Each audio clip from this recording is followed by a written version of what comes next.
Welcome back to Shoot Punch Kick, the most violent podcast on the internet, and your low budget time machine back into the world of 80s and 90s action, sci fi, and horror cinema.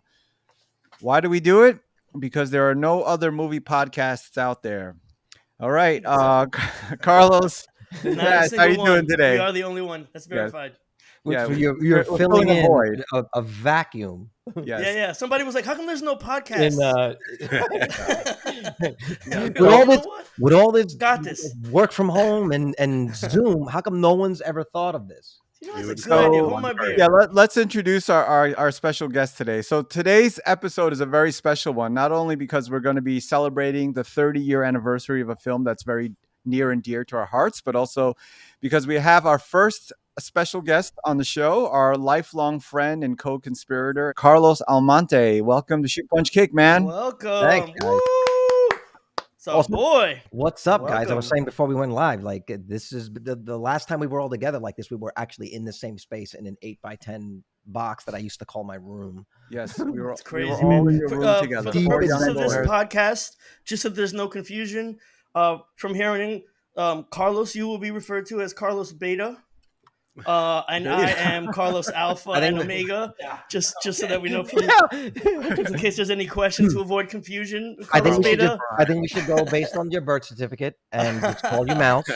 Yeah, we might have There to it revert is. back to your nickname, man. Right, there it Carlos is. going to be on these shows. All That's right, it. but I We'll guess a bleep little it bit out. more background on Right, just we'll pretend it's not. We'll pretend it's from The Killer with Mickey. Mouse, There it is. yes. You know, But those- but keeping a the little bit theme. more about just how we all know each other. So we all kind of grew up together. We met in junior high school, and we were just became like fast friends, and we've known each other for like how long has it been now, man? Over like Jesus, is it like over 35 years or so, something like that.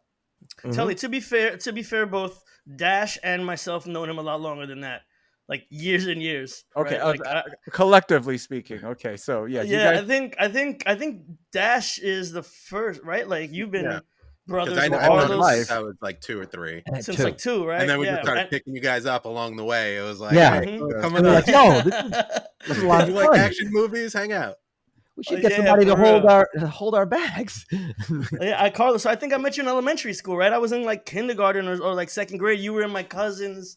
You were in my Melanie. cousin's class. Yeah, Melanie. I think you were in the 4th grade or something, and I was in the 1st grade. So friends since then. But it was cool because when we wound up going to the same junior high school, you were already friends with Telly, Right. right? And so that's how we all kind of like came together, right? That's the Mhm. genesis of like all of us hanging out together. Well, I And met before so the it's really great pod- to have you here. Before the pod, during those days, it was I didn't go to all of them because I was a bit younger.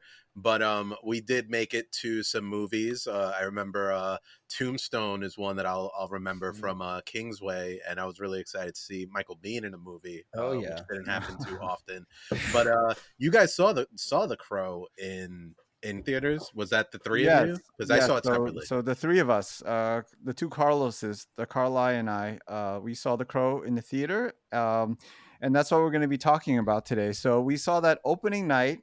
Dash was too young to join us that evening, but it Remember, was man. we saw that in a packed movie theater in Manhattan We're on so Friday, May 11th, 1994, which Wow. was the opening day for The Crow, which is Brandon Lee's final film. And that it was released in 1,573 theaters.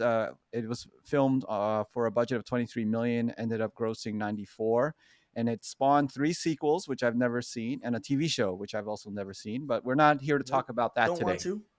So, yeah, we're here to talk about what was going on, Pass. what's going on with the movie upon its 30-year anniversary. Insane. So going back to 1994, what was going on was Clinton was in office. He signed the assault weapons ban. Friends premieres. Kurt Cobain shoots himself in the head. Yahoo and Amazon were founded. And the movies that came out that year in 94, Interview with the Vampire, The Professional, True Lies, Ed Wood, Stargate, Time Cop, Natural Born Killers, and also Pulp Fiction. Sick. So let's a what great we'd like year to for do, film. Carlos, Wow. is before we get into it, we'd like to just talk about our personal histories with the movie. And since you're our guest, you want to kick it off? Oh, hey, thanks for inviting me, guys. It's weird to have something like this so formal because we usually are punching and We're kicking just each other or somehow teasing each other, but this is cool. And it was good. I wouldn't certainly not have gone down this memory lane if we weren't doing this. So it was good to sit down last night and like watch the movie. I think I was telling you before we recorded. It's funny how the movie has sort of been romanticized in my head, and I probably haven't watched it in 20 something years, if not more. And on one level, it's like it's better than I remember, and on another level, it's like worse than I remember. I'm seeing my own bias that I was bringing into it as a kid when we were going in there, wanting to love that movie, and also understanding that Brandon Lee had died, and we had had so much of that connection. A lot of the movies that we were making were inspired a lot by what we were seeing. So I would say that movie, while you were talking, speaking of while you were talking, I don't know if this is going to work, but see if you guys can see this. This is what you were saying, Tully. These are the Mhm. top movies by 1994 by gross. So Lion King makes 295 million. Look at these movies: Forrest Gump, True Lies, Flintstones, Speed, The Oh Mask. wow. Okay, Interview with a Vampire, Schindler's List. Look, these are movies. I mean, is this not an insane to think that this all happened in 1 year? Ace Ventura, Star Trek Generations. Naked Gun, 33 and a Are you third, kidding Mm. me? a classic, Pulp which Fiction. me and you, Telly, went to see. I'm pretty sure. Yeah, is yeah. so Things The happened. last one, the worst one of the three. Yeah. Anna Nicole, I remember that one. Yeah. You Remember that mentioned it. silhouette Pulp shot, huh? Fiction, Dumb and Yeah. Dumber. I mean, this movie. So now if we look at this, right? If you go down to where is The Crow? Okay, so The Crow is number 26, $50 million calculated for inflation, right? 1994, it's about 110% inflation. So that would be the same as that movie being made for $4 million, making $110 million today in the same year that these movies came out. That Yeah. is absolutely blew me away because it felt like, oh, this is just like a little Miramax film, 1994. But if you think about it, look at the list. The list only has, I think there's only two Miramax movies here. One of them is The Crow, and the other one is Pulp Fiction. Pulp Fiction. Yeah. It's crazy to also, when you look at that list, to see the distribution of wealth between all of those movies. Like a Mhm. lot of movies did rather well back in those days, in contrast to today, where you look at very few movies make a lot of money, and the rest of the films kind of limp along, which definitely has changed the dynamic in the type of movies that the studios are willing to make. Right, like all of a sudden now, if it's a risk, it's a risk. Yeah, it was a totally different time. I mean, us being 17 years old, going to a movie theater, 17, 16, 15, going to see a movie on a Friday night. I mean, that's something that a lot of kids don't do anymore. Yeah, I But, wasn't supposed to but go that day. yeah, I so wasn't. I wasn't Carlos, supposed to go. No, but that wasn't the one you Carlos, got in trouble for. That was yeah, the one that you No, really that got in. was Dragon. But was still, Dragon. Yeah. but it but was. Carlos, oh, Seeing won't you Lee tell us movies, about your memories associated with the movie? So this movie was a movie that I think we were all kind of obsessed with. This came shortly after. First of all, the fact that he died right before the movie came out kind of already sets the mood for hype. As far as, I know it's a little bit morbid to say, but if we weren't already hyped for this movie, that definitely amped it up. It made it to be a thing where people were talking about it on the news, and the techniques that were required to finish the film also made the news because of special effects, right, that no one had heard of. So we were super amped. We were all already kind of martial arts film fans, and the Bruce Lee movie had just come out. I think it was the year prior, and so we were already in that vibe, and then excited that the continuation of Bruce Lee's like legacy was going to be continued in Brandon Lee just kind of peaking. So this was like everything. The stage was perfectly set, and our hype meter couldn't have been higher going to see this. I was 14. You guys are a little bit older at the time. So for me, also, it was a thing of like, I'm going to get in trouble because really I shouldn't be going into Manhattan to go see this movie on Friday Yeah. night. I don't know if we started in the Village or somewhere, but, the concern was you guys are going into the city, and yeah, your friends can go, but, you're only 14. They're older, and we're going to be late. So I knew I was going to get You in make it trouble, sound but so I didn't scandalous, care. man. Yeah, we were For just that hanging time, out. for the time, it was. Just me and Carlos hanging out But with a anyway, 14-year-old boy. Come on. But well, come on, man. That's all right. Anyway, so Trying to get after that, me canceled, bro. we're trying to get this thing monetized. Telly, what are you doing right now? Whose man's is this? Oh, that's right, he's our man's. We But didn't mean it, you two. We didn't mean it. but anyway, and at some point after this, even for a few years later, this movie was something that we were, was completely in the zeitgeist, right? I think Carlos, I think you probably had your hair just like that for a certain amount. We were kind of like into the music, and the funny thing happened to me. I want to say about 4 or 5 years later. I'm not sure if it's as a result of the sequels coming out and being almost a joke, or what, or maybe it's just what happens when you turn 20. All of a sudden, anything that you were really into when you were 14 is like embarrassing to you. And I kind of went through this phase where it was like, oh man, I can't believe I ever I would it's not The Crow was not something that I would stamp on at a certain point in my life. I almost felt like it was an embarrassing emo phase that I Wow. went through, right? And so I haven't seen it since then. And so we'll get into my final thoughts of it now from adult eyes. But it's crazy to me that like I don't even understand. I'm embarrassed that I was embarrassed when I got to 20. At a certain point, you're like, oh, that's like childish Oh, and a phase I'm embarrassed of. And now, as an adult looking back, yeah, man, but it was a great time. All of my friends were into it. We really had a good time going out to see it. So I haven't seen this since then, and it'll be interesting to talk about later how What, it you haven't seen affected this my since the seeing of it. theaters, or? Well, since that time frame when we were Uh, obsessed by it, yeah, like yeah, yeah. I want to say maybe 5 years after it came out was the last time I saw it. Oh wow. all right. And Dash, how about you? So I didn't say this with you guys, but I saw it shortly after with my dad on 42nd Street, a little bit before they killed all the old Grindhouse theaters. And I saw this in a double feature with another 1994 movie that did not make the top grossing list, which is Brain Scan with Alex Proyas. Oh, Wow. So I saw I both got of something those. for you. I've got something for you. Oh, really? Yeah, That's I great. have something for you. I'm gonna post it in the chat right now. So I saw both of them and I was dumb excited for both. You guys had seen The Crow opening night. We were all excited about it. And I went to see it and loved it. And I remember shortly after I went to St. Mark's, not the same day, but I was on St. Mark's and they had a comic store, rest in peace. And they sold the graphic novel, which I bought, and I bought that, and I bought The Mask, another 1994 adaptation, and I wore them out. I mean, I was all in on The Crow.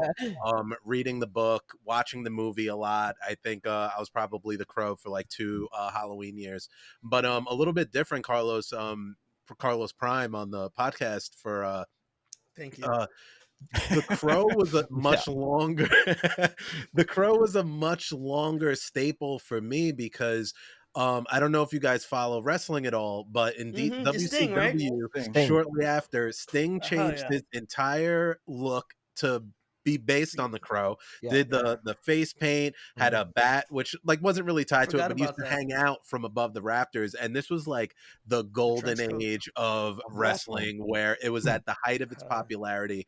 And The Crow wound up running, at least that visual, until about the thousands when WCW closed, and it only became WWF, later WWE.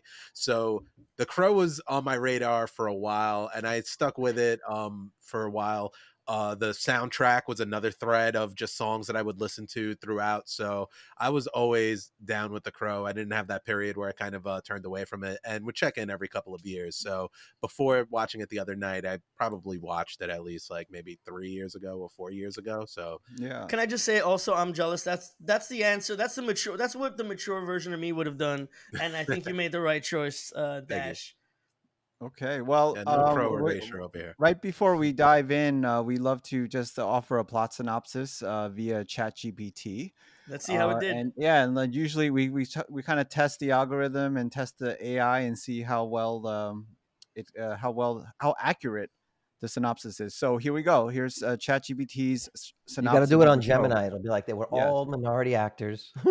so- only minorities in The Crow. Yeah, no, we don't want to do that. So, okay, the ChatGPT version is The Crow, directed by Alex Proyas, is a dark fantasy action film based on the comic book series by James O'Barr. Set in a crime-ridden Detroit, the story follows Eric Draven, a rock musician who is brutally murdered along with his fiancée on Devil's Night. A year later, on the same night, Eric rises from the grave, brought back by a mystical crow, to seek vengeance on the gang of thugs responsible for their deaths. With supernatural abilities granted by the Crow, Eric embarks on a relentless mission to track down and punish each member of the gang, led by the sadistic crime lord Top Dollar. Along the way, Eric confronts his own inner demons and struggles to find peace as he battles against the forces of darkness. The film is noted for its atmospheric visuals, gritty tone, and poignant themes of love, loss, and redemption. Thoughts? Vague, but I don't I think Detroit was, I don't think they ever mentioned the city, so I think that's just an addition by Skynet. But pretty vague, but it got the beats. I It was thought it like, was here's the Detroit. I thing, saw too. VHS I saw high. too that it was Detroit. It was supposed to be Detroit, but I guess the comic would tell you. The comic would let you know. Yeah, I didn't remember because I think it was no, I might be mistaking the movie. I thought it was filmed in It like was North filmed in North Carolina. Carolina, but I think it was supposed to be set in Detroit or Okay. some fictionalized version of it. All right, so let's start. And I think first things first, we got to talk about a little bit about Brandon Lee at the time of filming. So obviously the son of Bruce Lee, and if you don't know that, shame on you.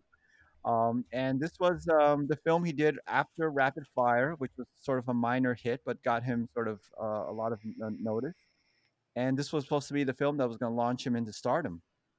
And obviously, I think especially for the two Carloses and I being in junior high school at the time when Brandon Lee, when that hit the news that he was killed on set a year earlier, that was for some reason that was just sort of really impacted me. But just want to hear your thoughts and just how you reacted to that news.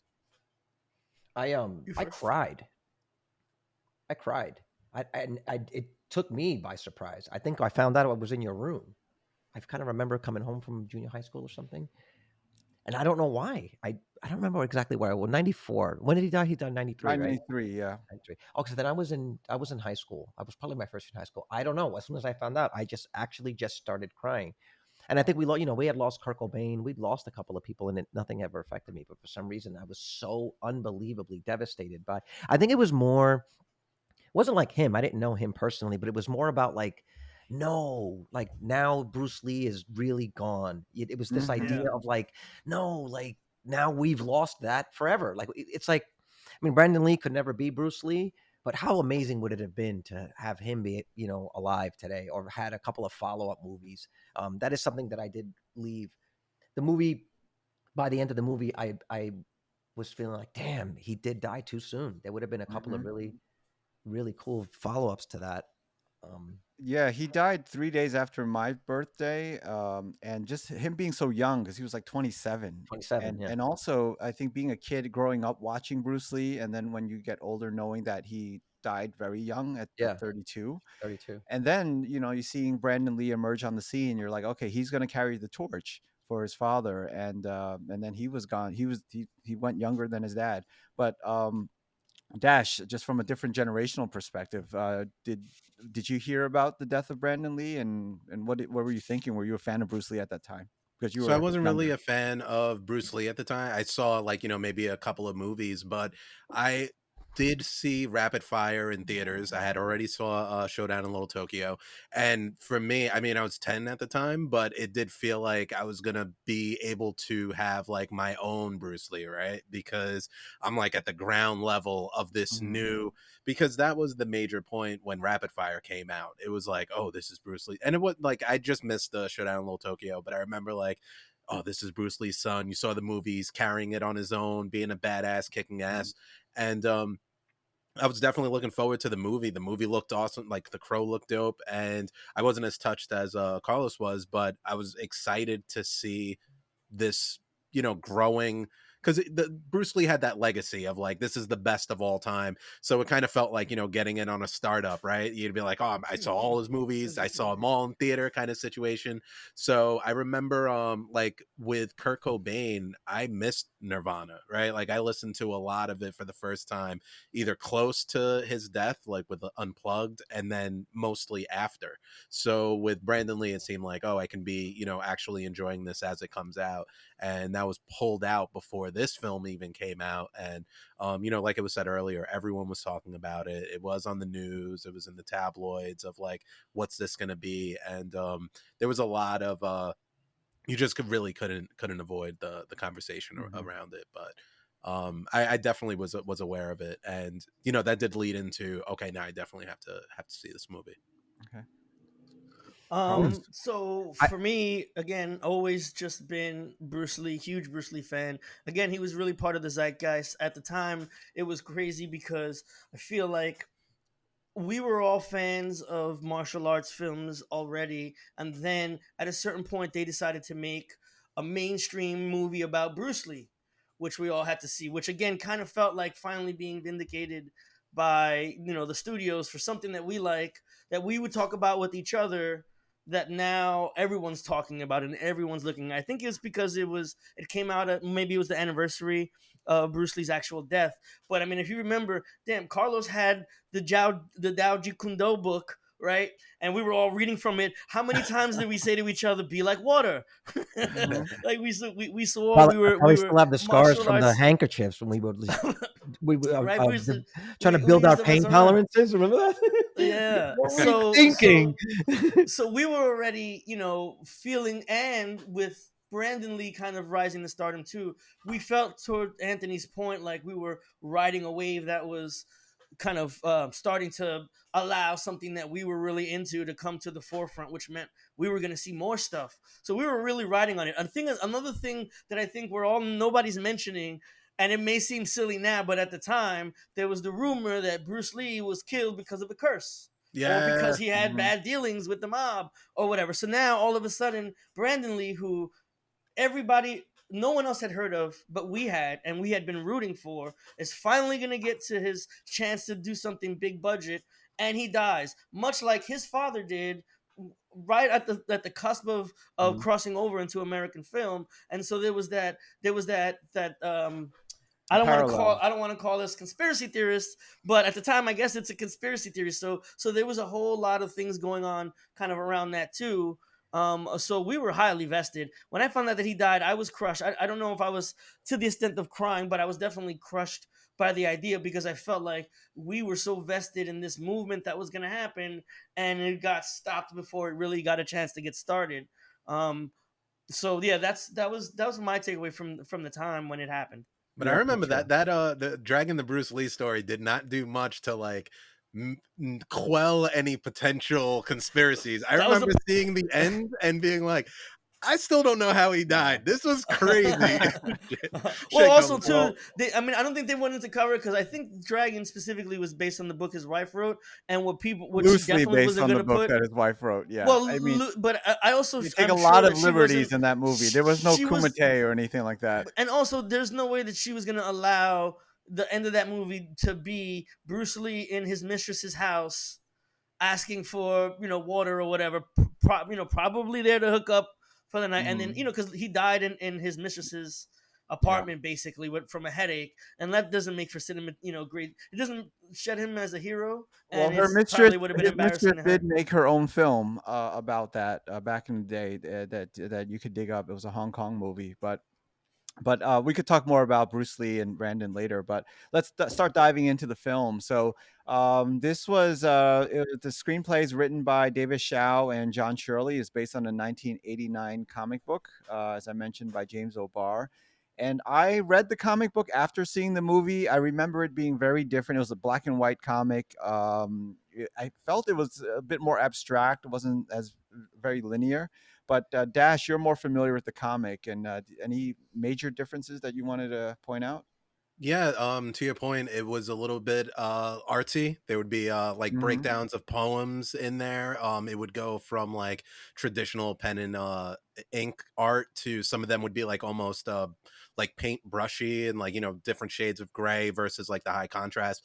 But the main difference is the death happens in a and on the road, like almost like hitchhikers. And James O'Barr had lost, the writer lost his fiance in a, I believe it was a car crash, and had also saw a story about a couple that was killed over a $20 engagement ring, and that was supposedly the influence of The Crow, which makes sense with the original the incident takes place on the side of a highway where Shelley's raped and killed, and Eric watches. So that was one of the main differences, that it doesn't happen in the house. A lot of the characters are the same, especially of the gang, but there's no, I don't think there was a top dollar. I think it's really just more on the core gang members that did the incident, and a little bit less, there's no brother and sister kind of storyline. He's mostly invincible for the entire film, so that doesn't happen. And one of the main differences is there's a relationship between him and Funboy in the comic book. So Funboy kind of takes the place of Shelley, who's more of a character in the movie, and like very aware and able to have a back and forth with him. And so the kind of person that Eric plays off of is Funboy, and at the end of the movie he gives him like a kind of like chill death of like passing peacefully, which is so much different than what happens in the movie. But interesting read. I think, did I hear you right? Did you say that so in the comics he's not invincible pretty much all the time? No, Is that he is not how- invincible the whole time. He's like, in the towards comic? the end, he loses his powers, and there's this like Uh-huh. vulnerability. Like it's just him going through this, checklist of people to get revenge on. So he doesn't have that same vulnerabilities. It's really just like Yeah, him it's doing funny this. because that wasn't really well explained, because like I guess he shot the bird and that would make him vulnerable, but the bird was still alive and he still had the Yeah. power to transfer his dreams or something. Like okay, that makes sense. That didn't make sense to me because it didn't come from the comic, and it seems like something that a writer would kind of throw in there to change things around. And also the idea that this happened on a highway, on the road, also makes a lot more sense to me than the I just feel like the whole we're clearing out apartments is such a cliched trope in movies. And also we don't really know why the bad guys needed them to move out of that building, because it wasn't burned down. We don't really know why that happened. Mm. Yeah, So I I think think on a road makes more sense. with the source material, I don't think there was. I don't remember there being much of a real plot that you could port over into like a 90-minute mainstream movie. So I think there's a lot of stuff that the screenwriters had to kind of put in to give it some kind of arc and structure. But but I think what's interesting about this movie, obviously, it was adapted, and Brandon Lee did not finish shooting the movie, so they did have to make a couple of changes because there were still some pivotal scenes that were not filmed yet. So I think and also there was stuff that was cut out of the film, so which leads to a lot of. I think there are a lot of watching it again now. I noticed there's just a lot of holes and plot holes and things that don't quite make sense in the movie, or just are simply not explained. But I'm curious, Carlos. Uh, Carlos A. I don't want to call him the nickname that he gave me before. But what is your thought now watching it now as an adult versus a teenager in terms of just the story and your reaction to the plot and everything? I don't want to go off on a rant because I was collecting my thoughts, but I also want to respond to some of what you guys said.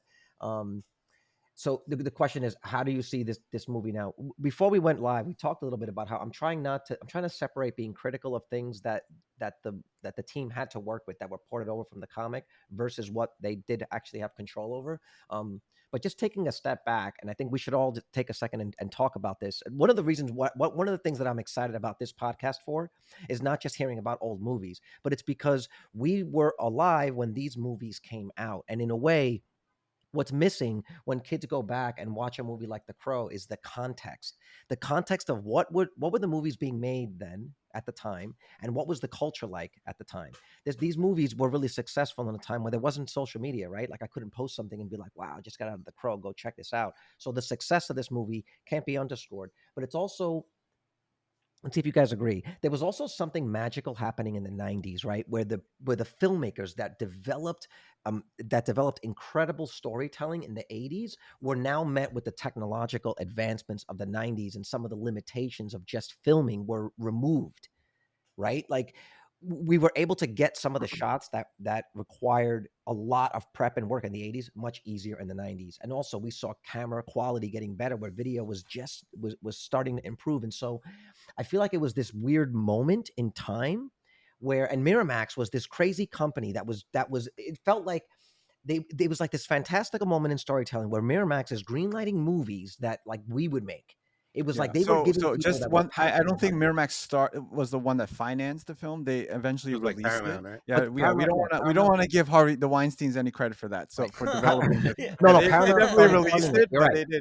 They didn't released finance it or produce it. Yeah, But the And also, were they they making movies produced the that we would have sequels made, though. or no, but would hold on. we No, have the made movie those was movies shelved. because Yeah. The movie was Yeah. shelved, Mm-hmm. right? After he died, Yes. and then someone, right? Okay. Yeah. So Someone picked it up afterwards. But just to your point, Carlos, it's funny that you asked that question. That you're saying where they're making movies that we would have made if they would have given us a bunch of money, Mhm. which is a theme that we've kind of mentioned in other films in the past. But I posed to you the question conversely: maybe the reason that we would have made those films was because we were influenced by the cool things that were happening in film at the time. Right, like, so maybe the reason that we see this as such a natural invocation of the type of movies that we would make if given the choice is because we were inspired by these exact type of odd movies, that were experimental at the time. Mhm.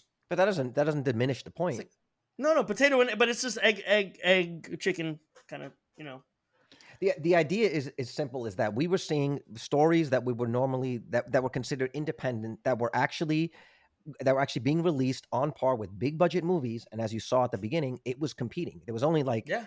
I mean, that movie Mhm. should not be in a list with Schindler's List and True Lies. Like, you know what I mean? So it really had to strike a chord in order for that to be, in order for it to be successful. And I don't know if you guys felt this too, but years later when Ong Bak came out, I thought that should have been Brandon Lee. But like the Ong Bak movies, that's That yeah, what would I Tony wanted. that would be Jaa. tough. Yeah, Tony Jaa. Yeah, Yeah, I I don't think know. of a He's not. talent. Brandon Lee's Not good, that but he's too. not. He ain't So, Tony Jaa. but But but Carlos, the SPK Carlos.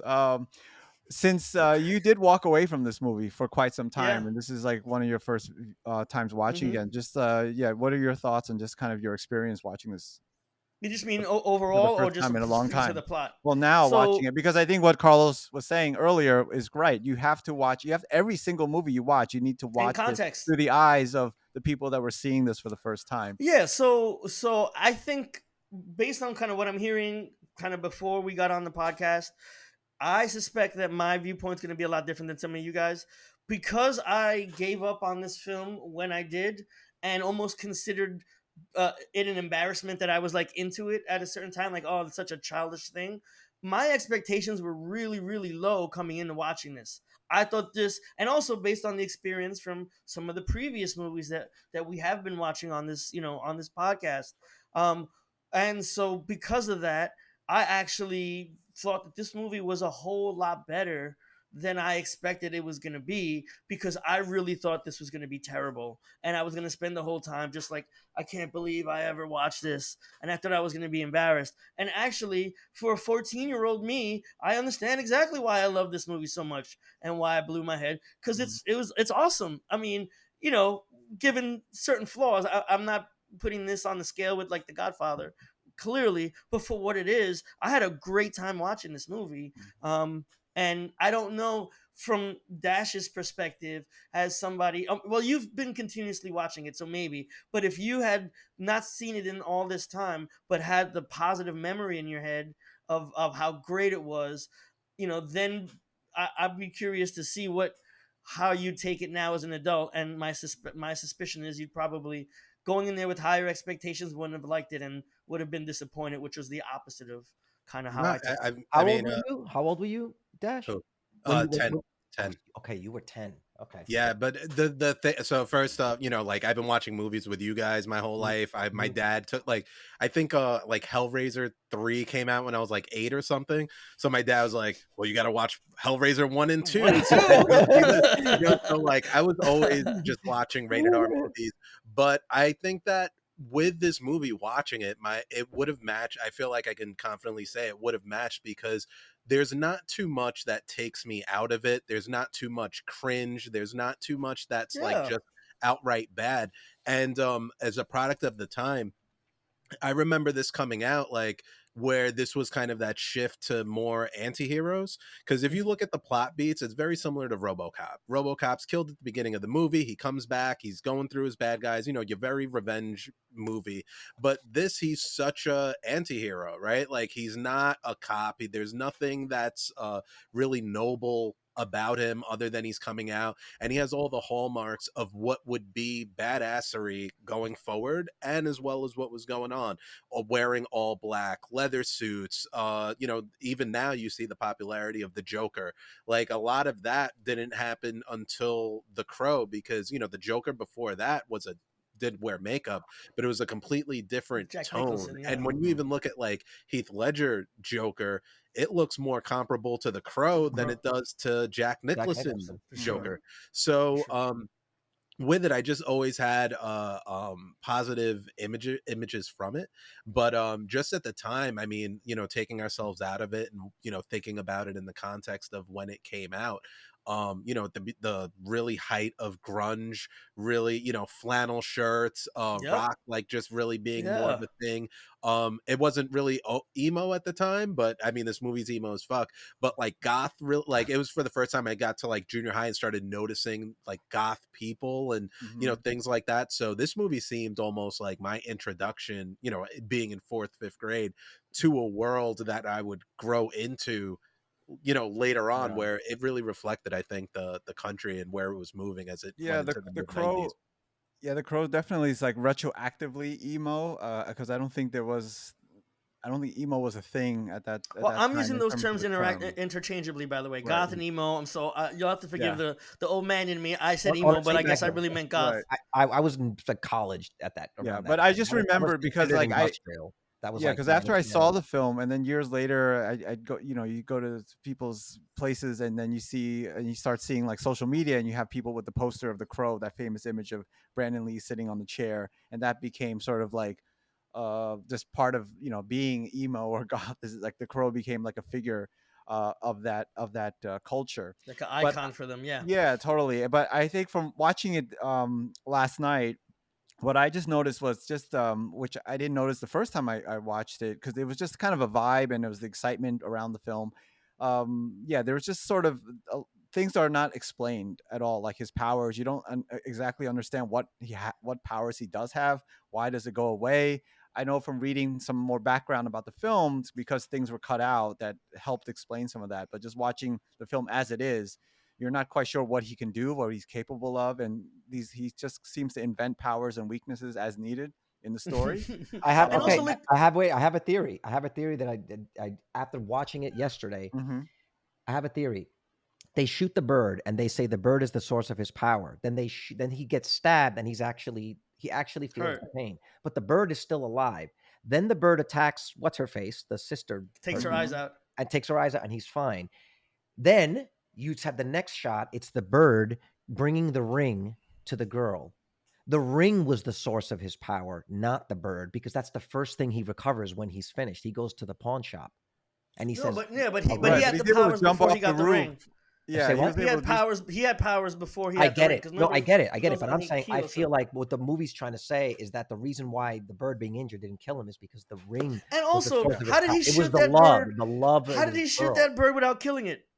I don't know either. He That had was a like, I've sniper- seen enough he had a YouTube videos. sniper rifle. Well, that's the thing with the film, right? Like- Because it's so stylistic, it's so highly stylized. I think it gets away with a lot of this stuff where you just kind of like roll with it. Well, you because- know, and So to he your point did- about not He's explaining things, like What? what's the motivation between the bad guys? You know, they have that stereotypical CEO boardroom of gangsters, right? Yeah. Where he's like bringing everybody together and like Right. let's talk, and the leaders of the 5 families, kind of. But in this version of it, but they don't really. In his big speech, he just says I guess they're just anarchists. Yeah. Well, the Right? adult And- in me, the adult and homeowner in me now, when I watched this, because they were trying to evict Eric Draven's In the girlfriend. beginning, yeah. Yeah, but then they do nothing with that property. They do nothing So- with it. Yeah, They so it's don't like, do okay, anything I with it. understand Burn it you down. evicted her and you built Delta City, right? Or you were in development, you're demolishing To it. what but- end? So it kind of Crazy. doesn't make sense that they went through such like crazy means to get this couple evicted and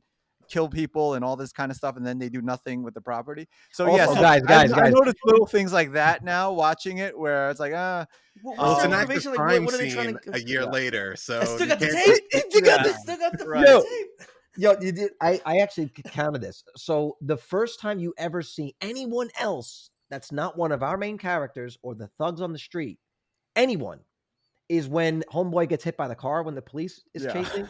So they want to kick this girl out of her apartment to rent it to who? There is literally no one living in the city. There's the first civilian that you see is the guy that happens to be driving the car that that crashes into the police. And then I don't think you see another civilian ever again. It's like I think all the locals, they hang out at that club because that's the only time you see Maybe. more than 5 Yeah, people yeah. at the same This time. guy's got but- a hot dog. He's got a hot dog stand with a roof on it. Yeah. And there's nobody else that ever goes there but Ernie Hudson. That Right. hot dog stand looks. Well, you know what? So to that end, and you can see it in my background. Was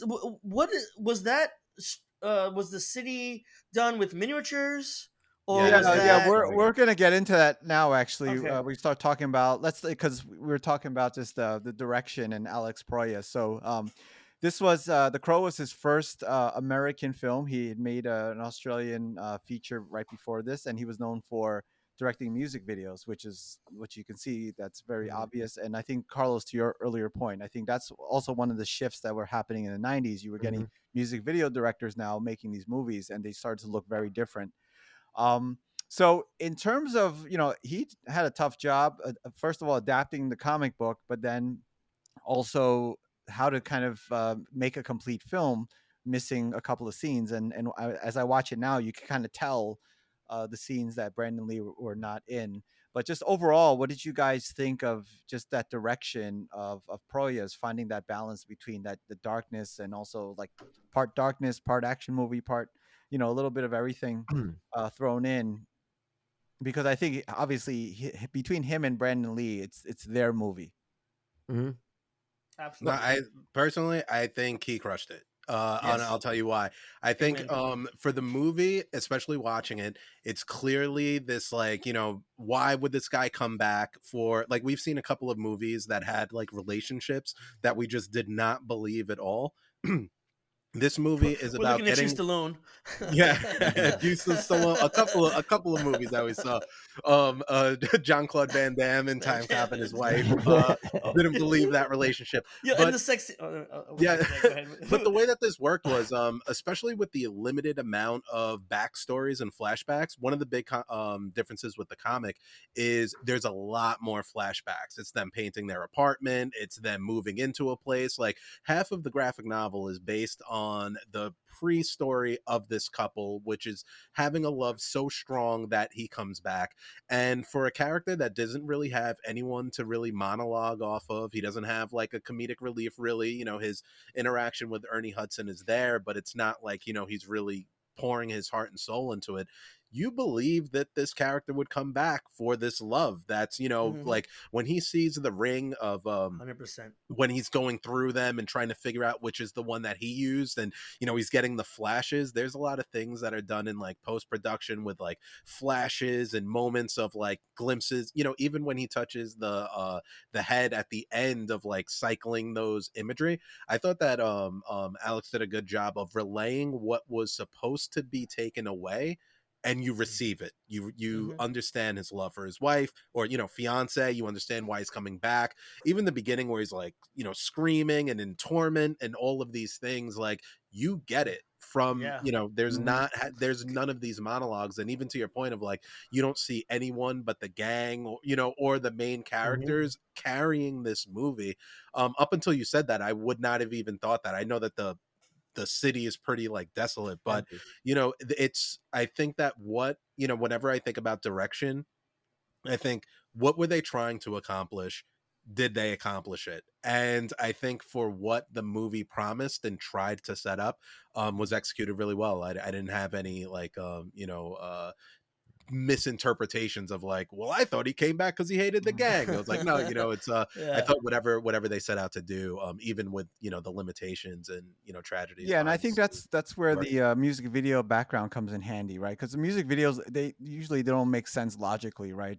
Because it's all about just sort of a mood and visuals, vibes. Right, exactly. So I think with this, you could accept, all right, he comes back from the dead, and now he's going to avenge his. We don't need to know like what happened or how it happened. But Carlos, what were you saying? To your point about that specific scene with the flashbacks, I actually highlighted that when I was taking my notes down, because I wanted to point out just how effective it is. So you don't actually see Brandon Lee until he pops out of the earth. and it's this big shock of like, what just happened? The last thing I saw, I knew I was falling, right? And he's trying to remember things, right? The crow kind of leads him to back to his house. It gets him some shoes. I don't know why he was buried without shoes. I find that odd, but Yeah, he don't want. He don't want to get revenge in loafers, man. He's like, I yeah, guess. get me some Yeah. homeless. He's No, pulling a Michael yeah, but Bean also at he it. was buried in a suit, but with no shoes. That's like, but barefoot, anyway, not important. But there's this scene, and I love the fact that they decided to show. They didn't show you the lead up to the events that happened, that made him the crow. The breaking into the house, the raping, or any of that beforehand, so that you experience it as he's experiencing it. Like, he's just what happened and the shock of being alive all of a sudden. And then when he finally gets home is when it hits him, all of the things that just happened, and it's very visceral and fast, and shocking almost, so that we are kind of shocked and pulled out just the same way that he is. And I Mhm. thought that was definitely a way more effective way to make us feel for his character and help him understand his motivations than if they would have just started the shot with them hanging out, and this break-in happens. There's no way for us to really feel bad for them because we don't know them yet. And even though we don't know the crow yet, the fact that it's happening to him and hitting him in flashes just Mhm. kind of hits the same way it would to you if you just found out this happened. It just made him very relatable, and I think it was very genius for them to make it happen that way, because now flashbacks, instead of just giving me a scene like they had in Time Cop where you see an interaction but you don't give a shit about the interaction because you don't care really about any of them, and Mhm. then we're supposed to know they love each other because they're having a sex scene 2 minutes later that doesn't feel earned. Mhm. Instead, now you have it somebody catching memories of pain and happiness, contrast with the happiness, so that when you're seeing a sex scene with them, it definitely feels more intimate and more like melancholy, Well, I right? think It's one of like the a things with that is like, introducing the death that way, you you get the effects of the death also through Ernie Hudson, who's on this case, who's like, taking it super serious. You meet Shelly, who is apparently, she's like, that's not my sister. That's, someone who's just taking care of me. no. Shelly's the wife. I think Sarah's the sister. Oh yeah, Sarah. Mhm. Sarah.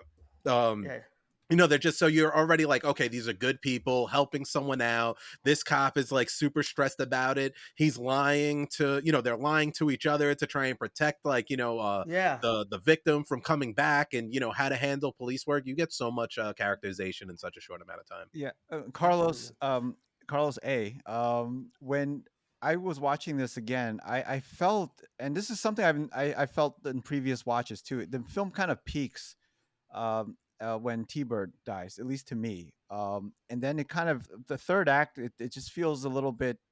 It starts to slow down and doesn't quite know what to do because you've killed all the I gotta main. stop what I'm doing to shred on the roof real quick. Yeah, I gotta stop my yeah, murderous exactly, rampage so I exactly. can go to Because the so roof of this building and start he kills probably shredding on the the guitar. worst of the guys that were part of that the rape and It's murder. time to play. And then it's yeah, then he's kind of plays his guitar, he's hanging around, he's but Carlos, what did you feel? Because I always felt that movie slowed down at that point, where, and then the ending, because Top Dollar is there. Michael Wincott's an amazing actor, but there is no kind of personal, real visceral grudge between the two of them. I think they should have saved like the David Patrick Kelly's character for the end Mhm. and have him killed at the end. But Carlos, what did you think? I agree with you. I think the one of the things that shocked me when I first turned the movie on is that it was like 1 hour and 45 minutes. I mean, Mm-hmm. and that was what movies typically were in the 90s. We're now used to like an hour and 15 minutes being a feature. So at the same time, there's a lot less character exposition than you'd see in a normal movie, but it's almost twice the length. Mm-hmm. And I agree with you that the third act sort of felt like thrown in there. But just even going back to what you guys said, I completely have the other. I'm taking the other take of this thing. I am not a fan of this whole flashback thing. When we were in film Really? school, because look, I was in film school at the time that these movies came out, and I think that's another important distinction. This movie, Blair Witch and Reservoir Dogs, basically influenced every single fucking movie we were making in college at the time. This is what was happening at that time. And whenever we didn't know what to do, you would just do that, you know, the expository, do a flashback, and that'll just explain things. So when we were in film school, that was the cheap and easy way out to handle your exposition, is just do a flashback that'll give the person the information they need right at the exact moment, instead of planting the seeds and making it more adventurous. But again, I'm not even trying to criticize that, because this is a function of it being from a comic book, right? So, but when we talk about how did the director do, I think he did the best that he could doing it. And I think we've all been on that side, right, where you're directing. And I think you want to, when people are watching what you've directed, they should feel like you had fun making it. The people had fun making it. And this is a movie, you can tell they had a fucking blast making this movie. There are those shortcomings, like the exposition. I do think we need to see more of the girlfriend. We need to see more of him when he doesn't have superpowers, so I can see how amazing that transformation is. I'm meeting him as a superpower, right? And I wanted to see more of that. Like, I feel like he is the, you know, the Crow was the prototype for Deadpool.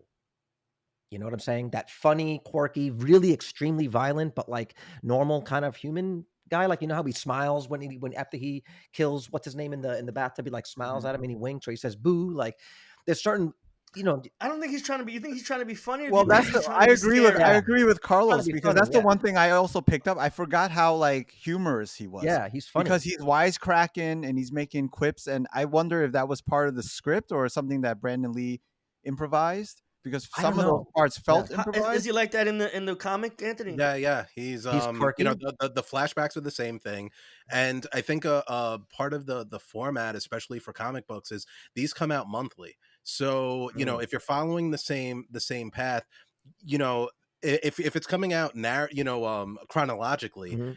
he's not going to get the bird until, you know, issue 2 or Yeah, 3. yeah. So a lot of times, you know, you do have to do those. Mm-hmm. Okay, this is what led back to it. But also because in the comic book he doesn't have anybody to talk to other than the But victims. he's in a So it band. He's becomes in a band. He's in a Yeah. band. He's a lead singer. And Like, the there's a band sucks, whole by the life. way. That song sucks. I'm sure, but I'm saying there's a Put that whole, out there. The band sucks. and you saw the chick that was banging, what's his name, was the singer of one of the other bands. Like, there's opportunities there that they could have shown what his life was like and how connected he was into the community, Well, and that life. well, But Yeah. I don't. one But I of- don't want that. It's a shock to him, and it should be a shock to us. I feel like, you know, he doesn't know what's happening. He doesn't know the extent of his powers. So why should Yeah. we? Again, do we need all that backstory? I mean, if this was a 3-part movie, then maybe. But you're saying even with the amount of time that he had, like, it would have been it wouldn't have been as evocative if we see the build up. He meets Shelly well, for the yeah, first and time. you also have to She's remember at a this show. is Then coming. they kiss, and This then film they came get. out a few years after Batman, right? And they didn't do the Michael Keaton Batman, and they didn't do, like, you know, it wasn't linear. Also, it didn't start like, okay, here's normal little Bruce Wayne, and then something happens, right? It kind of throws you He's into it. Batman already, or, And I think that's probably a reaction to the original Superman, where it took a half an hour or an hour, Right. like, before you actually see Superman, because there's so much buildup and backstory. But what I was saying earlier, though, because Brandon Lee is like wisecracking and being funny in some of those death scenes, and then when it comes to the scene at the pier when he kills T-Bird and he's completely silent, Mhm. that's when it becomes very glaringly obvious that it wasn't Brandon Lee in that scene. Because obviously didn't notice that. back He then you wouldn't- couldn't do the technology wise, you couldn't do a lot of AI the stuff his that you could voice do or now. anything. Yeah, now you could just like deep fake him in and everything like that. But yeah, so that's when you watch it now, knowing what you know, it takes me out of the movie a little bit, because I'm like, okay, Brandon Lee obviously wasn't in the scene, that he's being doubled, you know, by the director of John Wick or something.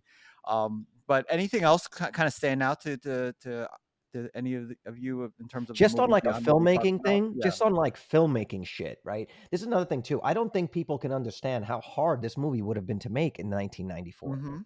Like, you could do this so easily these days. And this is another thing. This is another reason why I think this is what I think the value of this podcast would be, is to bring the context to those movies so that people watching those movies again today can experience it the way that we did in that moment, because that's the part that gets lost to history. You know, if I watch Gone with the Wind now, my level of the amount that I can appreciate that movie is limited by, you know, 40, 50 years of cultural changes that I'm not And the I'm fact not that it sucks. and then it sucks. But you never get my seen point, it. right? So that's what I think. Yeah, That's no, what I think is get it. it's so. No, I remember seeing, and I don't want to get too far ahead, but I remember seeing all these stories when this film came out about all the groundbreaking ways that they were Mhm. able to kind of fill in the gaps for this film, where they made a mold of Brandon Lee's face, and then the actor wore it, and then they also composited some shots from another scene. The The lightning, the composited CG. shots Yeah. was the big revelation that So everybody was Pulling talking out when about it it. was- I yeah. remember it But was on the now I news. could do this on my computer with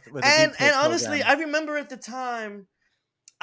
at the time being like, well, first of all, it was brilliant because they did it with lightning flashes, so they only showed it to you for a second.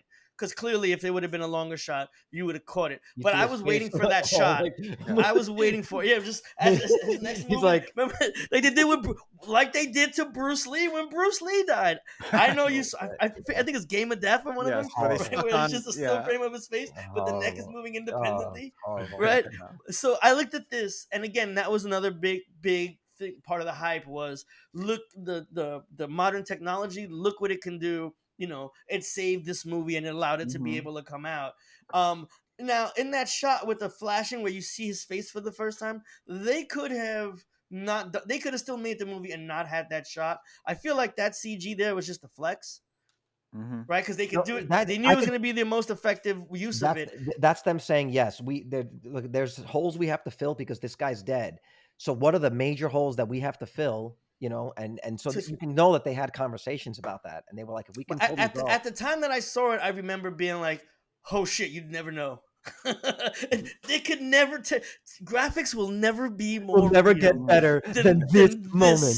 Moment now, and I'm looking at it now, and clearly, because of course I freeze frame it, right? Of course Right. you freeze it, Yeah. and his face is just slightly to the left, even though his neck is over Yeah. here, just a little bit. It was, like your eye catches it now, but at Watching the it time very I was closely. like, But mind even that, blown. this is going back to like 1994. That's really fucking hard to Good. do. And even and Mhm. a couple other things that I noticed too.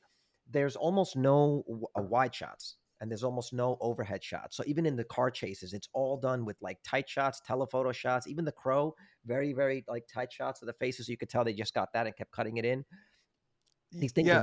are really hard to pull off. And I Claustrophobic- don't know if you guys claustrophobic. noticed too. Did you guys notice that the amount of paint that he has on his face is directly related to how of a complete he is with his mission.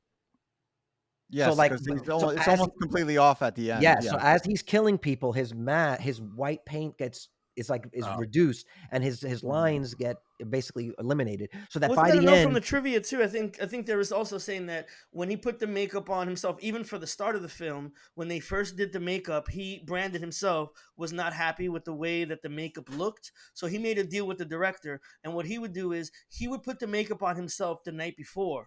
And the next morning, he would come onto the set, And he'd and be like, because "Paint on." he felt like it looked too Right. immediately painted on, so he would do them. He would, to your point, that's exactly what happened. Was he was putting the makeup on the night before, sleeping on it, and then coming in to shoot, so that it would look more worn. in. But it's Well, it's yeah, so- hard, and to keep that continuity, shooting a movie out of Mhm. order, action scene, blood, water, the freaking raining the whole time, to keep that consistent, and Yeah. really because it only works if by the end when Shelley touches his face, you see that it's his face, Mhm. and that makes it really powerful that it's his human face. It's not, Mhm. and you realize the Crow is dead, he's now Eric Draper, whatever, Yeah. or Eric Draven, which Yeah. is So- crazy to come back from the death with a bird and your last name is like one letter off. Right. From That's like being rescued by a Coincidence. horse, and it's Pure like coincidence. you go. Why couldn't Steve. your last name be rocket propelled grenade? So we've been talking at length about the special effects, but also want to talk a little bit about the visual style of the film, because the film is all style. So Can somebody please now tell me how they made the city? yes, Was well, it well, that miniatures? goes into production design, and I think the miniatures. I think watching it now in HD, obviously, it's the miniatures look great, but they look like miniatures, right? And it looks like Yeah, but- someone's And also, it amazing- doesn't. Were they trying to make it expand- look real? It doesn't Yeah. expand beyond like 4 blocks, so it Yes, just, yeah. it's just and also the couple of skyline buildings and looks then like a fist. some background Well, in, I mean, in a studio. I was getting Sin City vibes, although Sin City came Yeah. out Yeah. later. Much but, later. But here's the thing. So if they were going for realism, then epic fail. It looks Mhm. ridiculous. if they're going for a comic book, if they're going for overly stylized comic book look, I was blown away because it doesn't look real. Mm-hmm. And I don't think that they were trying to make it look real. I thought it looked fantastic, like for the style, for that look, for that grungy. I'm getting it's giving me Blade 2, right? Black, gritty against neon, and kind of surreal, but sort of surreal. The Gothic architecture, like because it was miniatures. I'm assuming that's what it was based on what you guys are saying. They were able to capture like certain lines, like the way that the city lines looked. I was really impressed by the way that those shots looked. And if they were trying to make them realistic, then I take it all back. It looks like shit. But if they were going for purposely like this is like a comic book kind of on the realm of not quite real but preternatural, surreal, then I thought it was really effective and I really loved it. Yeah, I I'm think saying they were trying to. I don't think there was any element that was like we're trying to make this a very real experience. I Like I hope think not. just like looking at that, looking at everything else, music choices, how things are shot, portrayed, like It's like a dream even almost. like if you look at some of the shots where Shelly's skateboarding, and someone actually was talking about this the other day on Twitter. They're like the cars don't have like their lights on, and it's just like the Nighttime. mood of how things are. The fact that it's always raining is a choice. Like I just with I think so many things working for the movie, I'm just going to paint this as like a choice with it, because I think in terms of looking at the other elements, that would be the one thing that, hey, we're trying to present a Make this realistic look city real. and it looks like shit, like where so many other things were like consciously done.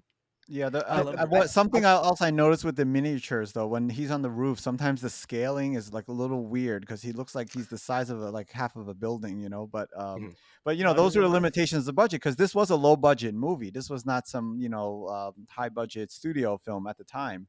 I think it was independently financed.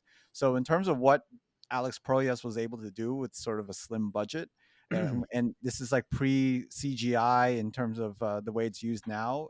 It's very impressive, but it's also very noticeable. But I think that also adds to the charm Mhm. that like dated CGI would not have.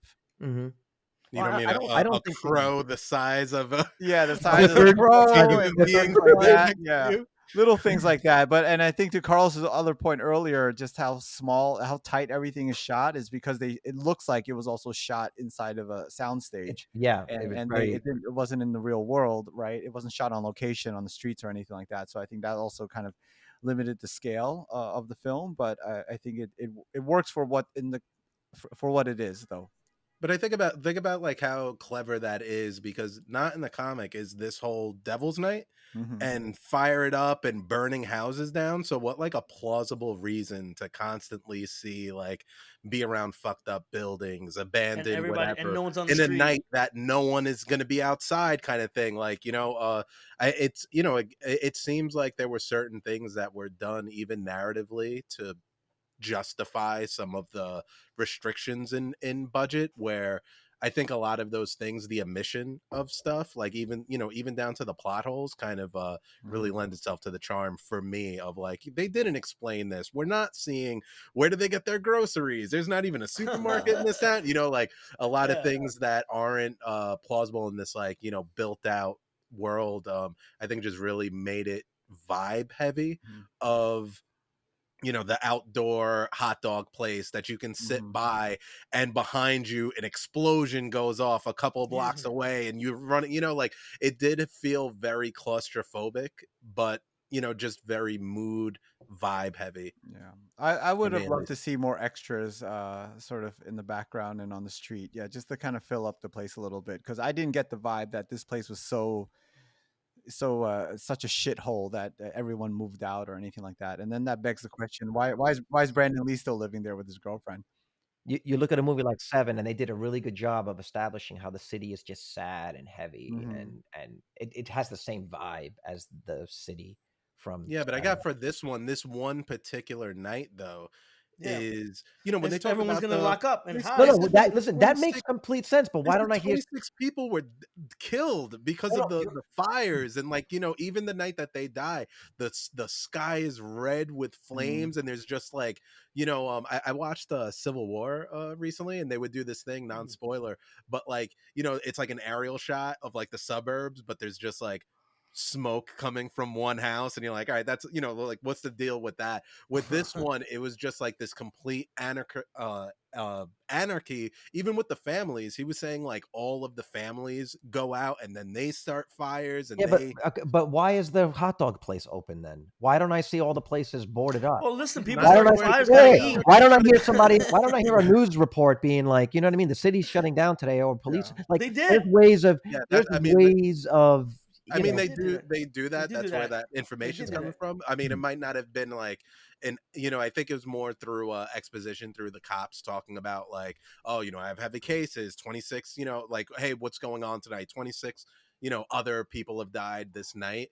I think it might have been really early in the movie, but yeah, to your point, it's It not. was very early. Yeah. It's not a major plot point, but I did think it added a little bit of like, okay, this place is dangerous. There's not going to be a lot of, it's really just the fucking goons running the town for this one evening, because it is like a 24-hour movie, right? Like, this is Yeah. the day before Halloween, and then Well, 1 year that's what later. made a lot of these low budget movies work, is that something within the plot itself is inherently constraining. Mhm. So this movie, it's very constrained because he's only got a limited time, limited power, and he's got these 5 people in this area to kill, and that makes Mhm. for great movies of this scale, right? Because then Well, you don't have those questions about why aren't we seeing as much? And this But movie the Oh, did because weird that really thing is, well. it's established that like, he and can then only it do it for does the the one night. opposite though for that third act, right? Hey, Like, what? it's like, hey, we have to kill these select people, and then for like the third act, they're like, I don't know what this guy's doing here. So it's Yeah, like weird because but it you did know, yeah. weird, Well, I like, think yeah. Let's start talking about the Carl should start talking about some of the action and things like that. So let's get into that, because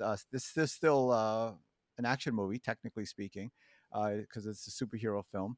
And I think what was interesting about going into this was obviously Brandon Lee being Bruce Lee's son, martial artist. I know from watching interviews with Brandon, he wanted to not only be known for that, although he wasn't running away from that. And I thought this film sort of had a nice balance of that, where this wasn't a kung fu movie, but he still fights in this movie, which again, something that's not explained. Why does a rock star in a shitty band able to know how to use weapons and kung fu and all this kind of stuff? But hey, he knows how to shoot guns. He does everything. This guy is like oh yeah. amazing.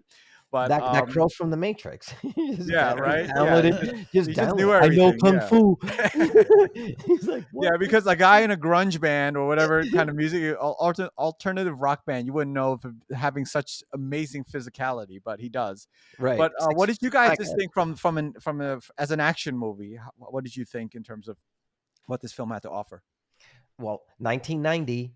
I looked it up because I was like, this is ridiculous. What year was this? The Killer was released. So the Mhm. influence of the Killer on this movie is ridiculous. And it did not even really hit me because I don't know when we all as a group discovered John Woo and all those movies.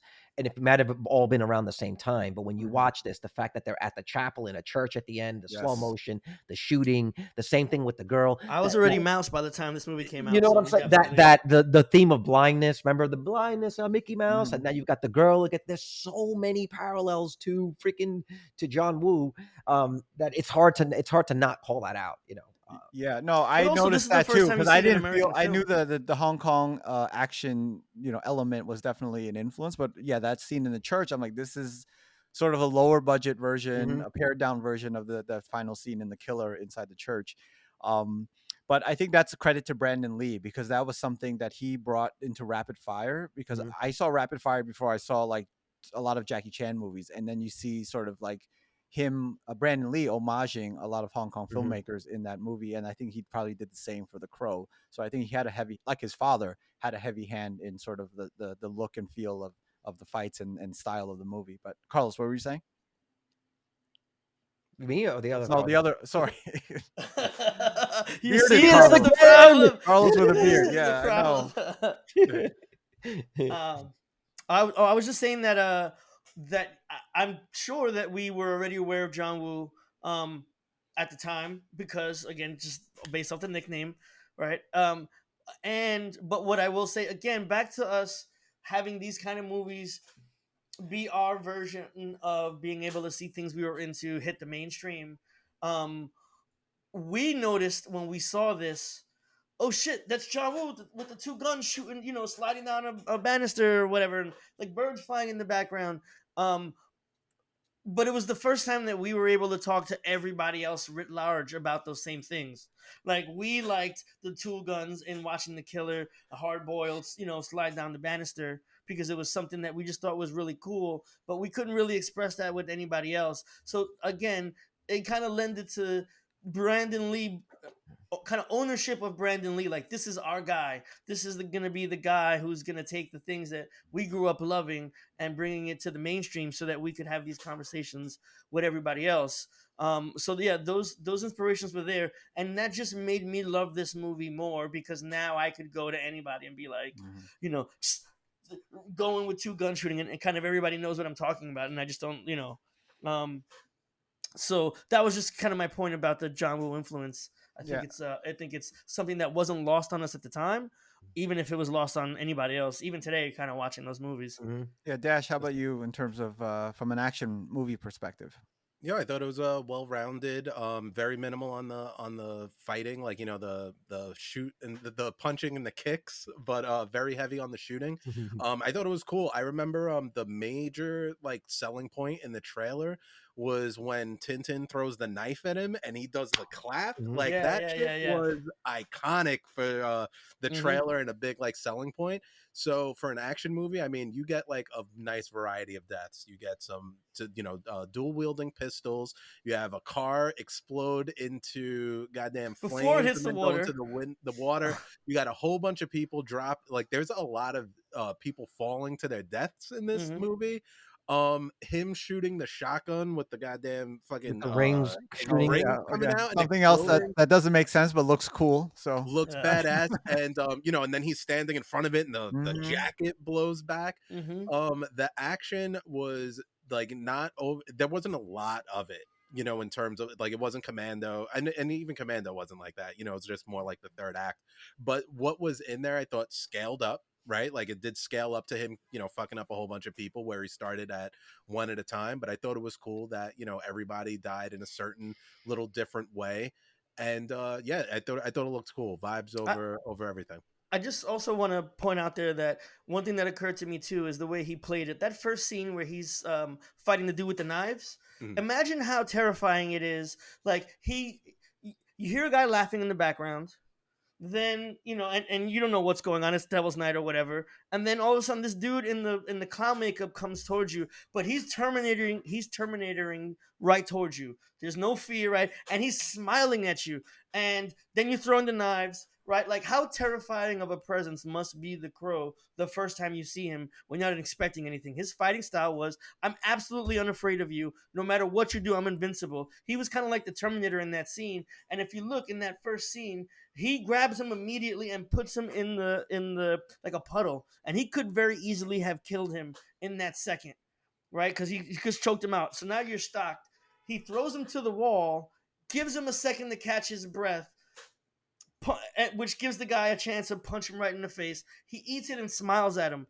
Just how visceral they made it really terrifying. I think if you put yourself in the victim's perspective, because he's not only is he not afraid of anything that you try to do to him, he's just going to keep coming towards you, but also he seems to be having a lot of fun doing it.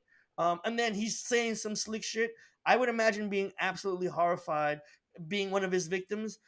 And the second thing I want to say though is, if anything disappointed me about this film was, for me, one of the major selling points is actually playing again right behind me, is the gangster boardroom fight shootout where he jumps in, right? I remember in my head that scene being way more intricate.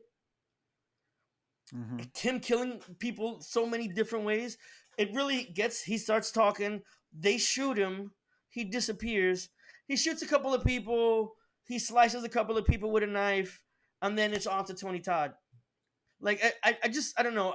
If I had to pick one thing that disappointed me in the whole film, was I just really remember that fight scene being a lot more intricate, and it was rather basic. One thing that I wanted to say real quick with that Carlos reminded me of was I gotta just keep comparing this to RoboCop because it's so similar of a guy coming back. The one thing that I did appreciate was every victim had like a real fucking emotional breakdown at the fact that their old victim came back. Because Yeah. It's in not RoboCop the it's just really one real. guy.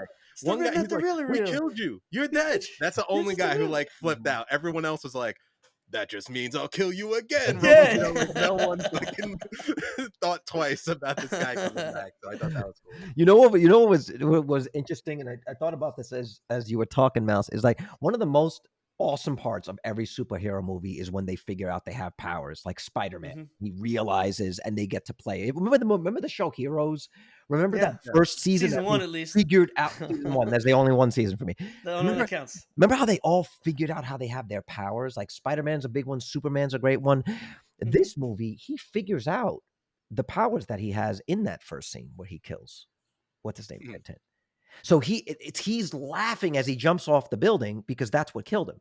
So now he's realizing, oh fuck, I'm invincible. I'm gonna. And how fucking scary die." does that sound to Tintin? Right. So he's just random dude so, laughing, but it makes I sense. can't think of another superhero movie where the protagonist develops or discovers their powers On the in a fly. fight scene with someone else. Maybe the They Matrix. do, but then Maybe the Matrix. But I mean, when they do, it's usually played up so much because whenever like it's very the metaphor is usually like puberty, right? Like there's been so many Spider-Man movies where he like figures out his powers, Mhm. and they're all like, you know, he's shooting his webs, like dodging, like, and it's in the Amazing Spider-Man. He's on the train and he's like fighting these henchmen, and he like grabs the pole on the train and he doesn't realize that, you know, his hands stick to it, right? so he rips the pole off and he's like, "Oh, I'm sorry," and he turns around and he's hitting somebody with the pole. Mhm. And it's usually played up for laughs, not in this like menacing manner of this guy's like, "Oh my god, I'm gonna kill someone." Although I did laugh at the end, I forgot that I always thought the final fight was a sword fight. I forgot that the Crow actually fights with a weather vane against Top Dollar, which I thought was pretty funny to watch. But and speaking of Top Dollar, I mean, we talked about Brandon Lee at length, but this film is just like full of all these like amazing character actors, like Ernie Hudson, David Ernie Patrick Hudson's Kelly, cool, Michael cool Wincott, John as Polito, ice, and of man. course the Candyman himself, Tony Todd. As Oh, I was watching this again, though, I kind of, as much Cool as as a I love figure. Michael Wincott, I felt like Tony Todd should have been that final boss. He was just much more imposing, much more threatening, even with minimal dialogue. But I just, I The just deep don't voice, think the like, glasses. yeah. But I don't. What you guys think of the cast? Because looking back at this, you know, Ernie Hudson has aged maybe 2 years since this movie. So, but just a very memorable cast and of character actors, I thought.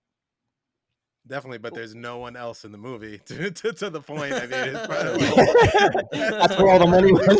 It's like, all right, let's go to the best grip but yeah, everybody's good. It's a nice when you think of like what they look like together, those villains. It's like, you know, a nice, like, you want to see them all die, and they're all pretty diverse. You know, you have your car guy, you have your knife guy, you got your, you know, your heroin dude, and then you got your bumbling crazy guy. So it's a nice assortment, but none of the henchmen were particularly memorable.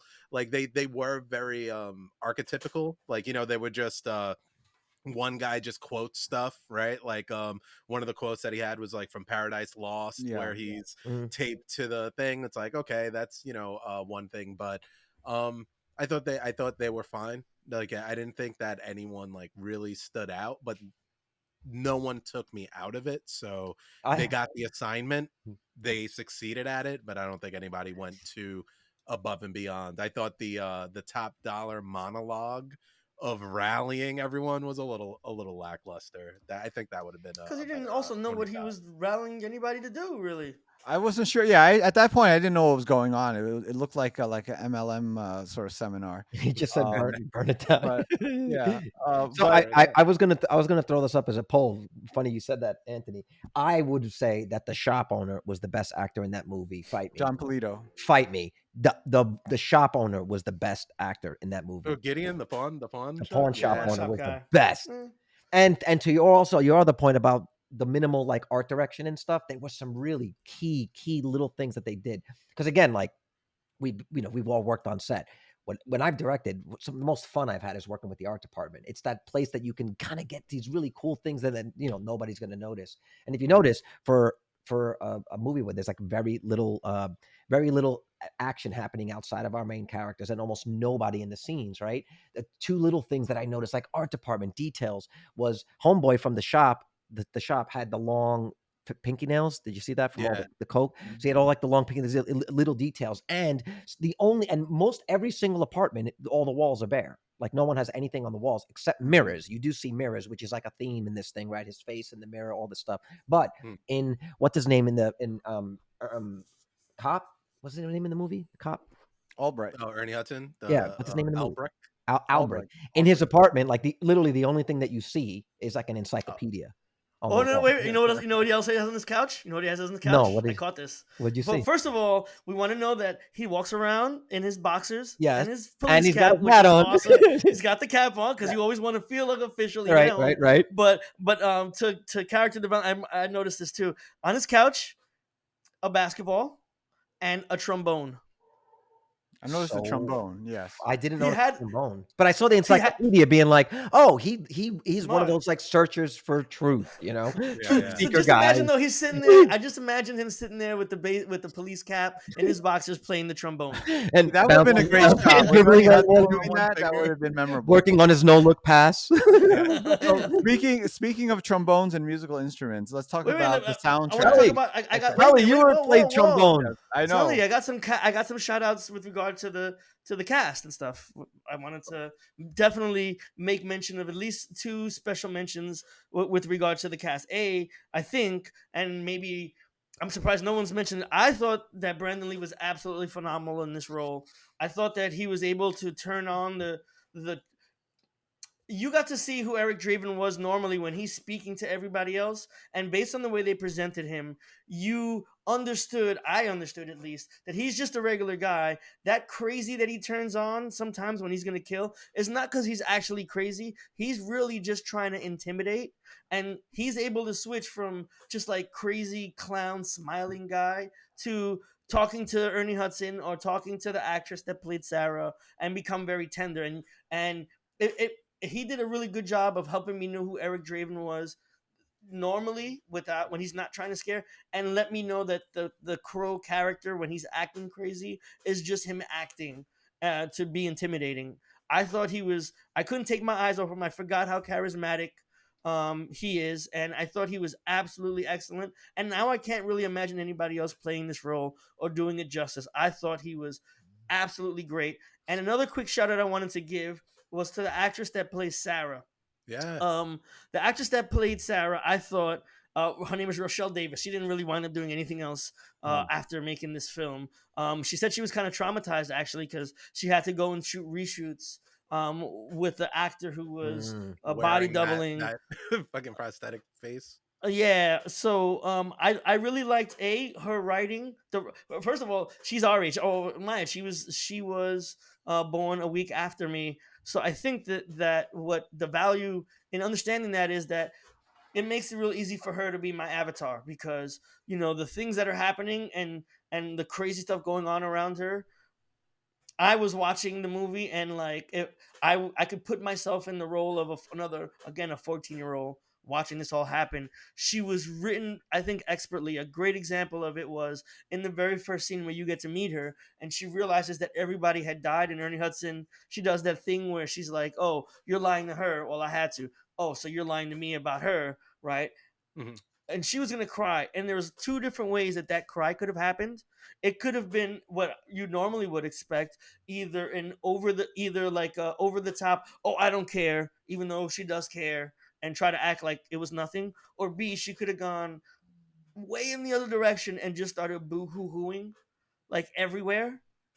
And she didn't. Her answer was just kind of small teardrop and looking confused, which I think is a very natural response to have that happen. And I feel like a lot of child actors in a lot of these movies, they almost come off as too precocious or too helpful. Right, one or the other. And very overly precocious children in movies annoy the shit out of me. And I think that they did both in the writing and in her acting with limited lines that they gave her. She never came off as over. She never came off as over precocious to me, and I thought she came off very naturally. And as a side note, I just want to give her a special mention because I think it was a very underrated performance and writing for the character. Yeah, I think with Brandon Lee, I think it's unanimous that we all feel he did an amazing job defining and creating a character. With the Sarah character, I'll have to disagree. I have to give credit to Alex Proyas for her performance. I felt that he was probably working within her limitations because she doesn't offer a lot of range in the movie, and I think that creative decision in the beginning of her like not breaking down. I don't know if she I just got a sense that she couldn't do that, and that's why that If scene she ended in had, the would it way have it been did. effective? Even if she was a good actress, do you think If that it I would have think been as anyone effective of her looking crying, I think confused? any time someone's crying and it looks real, it's always effective. But I don't know. I just had a different take because I guess also the age that we saw it, where I just didn't feel that she was a standout. But that's just me. It's listen. If you Um, want to be wrong, that's yeah. fine, Telly. I might say this might be controversial, but no, I don't think Brandon Lee was actually particularly amazing in this film. Like Really? as an actor, I'm saying just as an actor, there's some lines where I feel like the dialogue is maybe a little bit forced, and maybe he's coming off a little bit melodramatic. But again, when you have these superhero movies, it's supposed to feel a little bit fantastical. It's a matter of how far away from like the reality of that can you tolerate. And I don't know, it could just be my own personal taste, but I feel like there's so much of this movie is so over the top, like it's heavily Mhm. exaggerated, that some of it spills into the acting for me, you know. Well, yeah. A little bit. So, Carlos, I agree with you, and I'll qualify what I was saying. I think Brandon Lee as a presence is great in this Yeah. movie, and but yes, because I mentioned that earlier, that I felt the character was a Yes. little bit uneven, where he's cracking up he's like cracking jokes 1 second, another he's giving like advice about the meaning of life to Ernie Hudson's character. So, yeah, I thought the character of the Crow I didn't quite. I don't. I think that's going to be like an iconic sort of superhero character because I don't think there was a very defined personality there, other than the makeup and the persona. Um, but I think Brandon Lee's presence, showing that he could be funny, he could be serious, he could be physical. I think that's what's my takeaway from this movie in regards to sort of Brandon Lee's legacy and what he left behind. And I just want to qualify this too, to say that I don't think I don't think anyone's acting was particularly fantastic. I really like, in terms of believability, the shop owner, I believed every line and every scene that he said, and even Homeboy at the end, the what's his name, the main guy, the killer, Top dollar. Top Dollar, him, as an actor. I mean, I think he It's just really crazy to think too. crushes He's like everything. 5 years younger at the time he filmed this than anybody on this podcast. He's just so the voice presence. He's just fantastic. He was like 36 or something when Dude, when he filmed this. He's just so fantastic. So Yeah. hard, right? And hard to compare when you got someone of that caliber. Although I don't know how you guys felt. I feel like maybe you do agree that final fight and death and all of it was incredibly anticlimactic, especially if what was supposed to kill this guy was all of these memories. It happened so fast. Then the guy just like falls off the roof, and then we're done. I feel like with the way that they handled the flashbacks for the whole movie, in that moment, it shouldn't have been cut and edited the same way. We should have seen it longer. It should have felt like the final Yeah. boss. Yeah, I And also remember the watching memories that of when I saw that in the theater with you guys, and I literally just didn't understand what happened. I just he But somehow like did Jacob's ladder, not yeah, he did understanding. something Like, that fucked up his mind or something like that, or he got Yeah. some Hulkamania power back or something. Like I don't know what happened. and also like the idea that the memories of a cop watching somebody die that he didn't know was going to be that overwhelming. Like if it was one thing if he gave all the memories that he personally had of his wife and seeing the murder or seeing the rape, that might have overwhelmed him. But the idea that he gave him the memories, if you look, he's given him the memories of Ernie Hudson Yeah.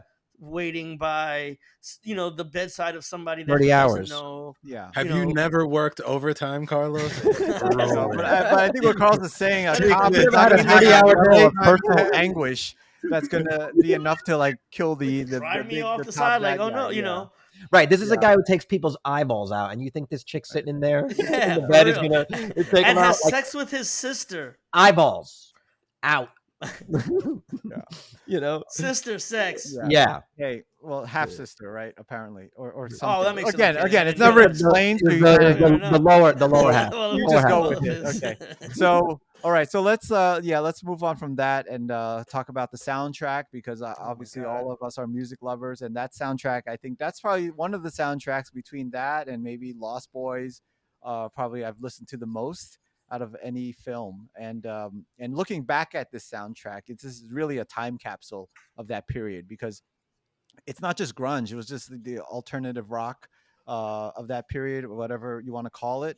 But you got bands like The Cure, Nine Inch Nails, Rage Against the Machine, Stone Temple Pilots, Jesus and Mary Chain, Rollins Band, Pantera, et cetera, et cetera. Oh man, yeah, you were a Um, big Rollins band fan, and you were a big yeah, Pantera fan. And STP. Were you yeah. into Pantera at the time, Carlos? Yeah.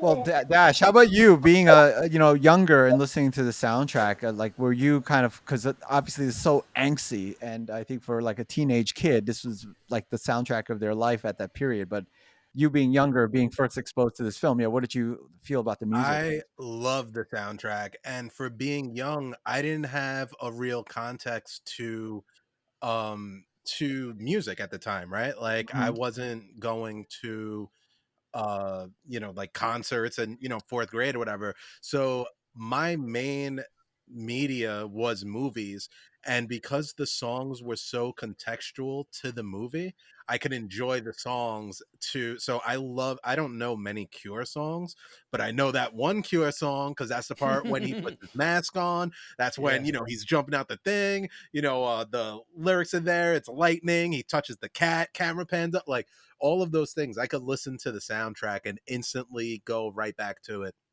Yeah. Stone Temple Pilots when they're in T-Bird's car.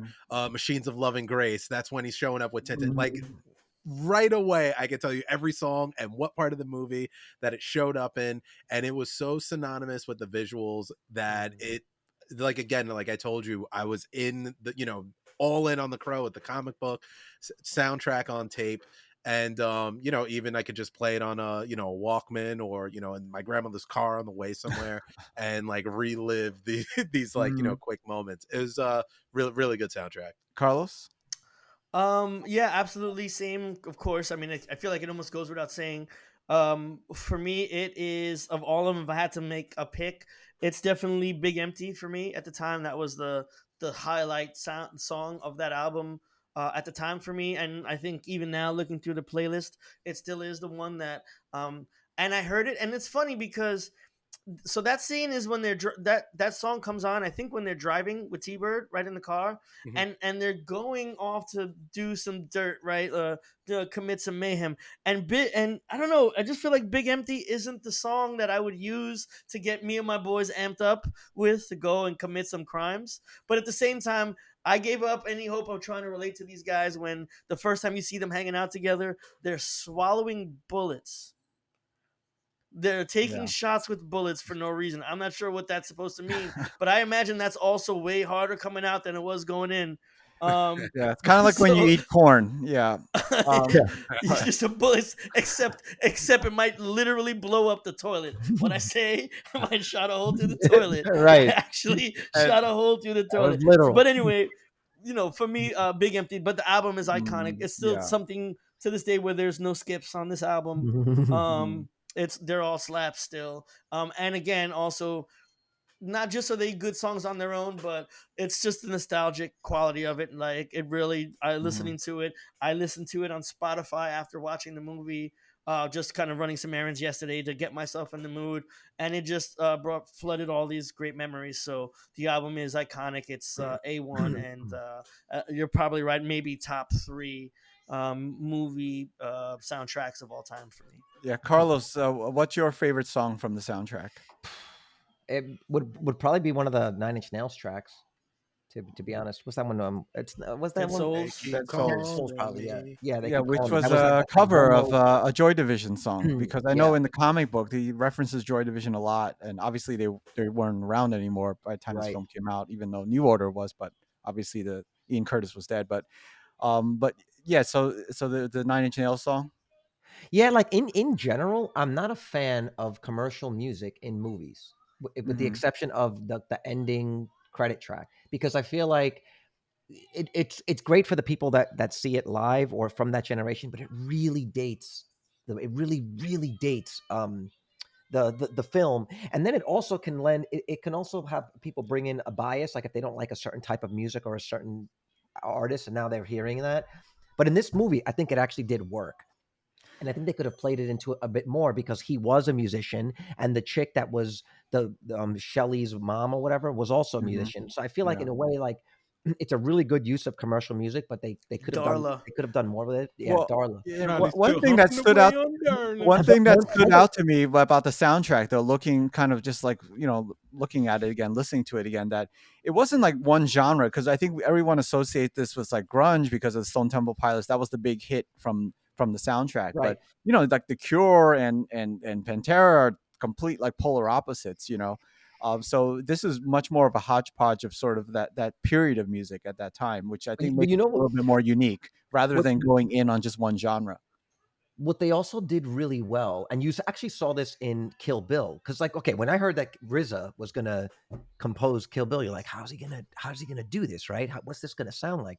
When you see what they did in The Crow, there are certain moments where even though a lot of it is done with commercial music, they would use elements from those types of songs to in the same way that you've done traditional music scoring. So like when he walks into, I think when he gets to that final warehouse, there's like a push in on his face and you hear like a guitar lick, like so they're using elements of it in the way that you might normally use orchestral sounds. Orchestration. They're Yeah, like, no, for fuck sure. it, let's just use I caught guitar, that. bass, right? And so they deconstructed a lot of the commercial tracks and just used those elements Hmm. as Orchestration. composing, Yeah. which is really cool. And I don't remember a film before then that was quite as Mhm. successful at doing that. I think you're right. Okay. Well, in addition to the iconic soundtrack, also I think the score, to me, is amazing because I bought both the soundtrack and the And the score. score.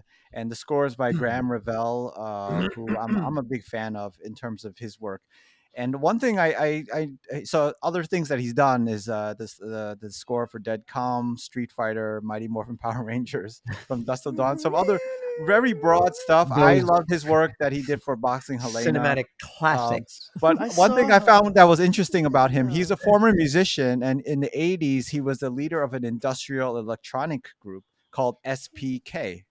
That's a Wow. Ooh. weird coincidence that only the four of us would probably care about. But Weird. anyway, That and but Drum yeah, Spears I Parker never and knew that Temple. that he was a musician, What are you and talking so about? We got 30 subscribers. They all yeah, care. there we go.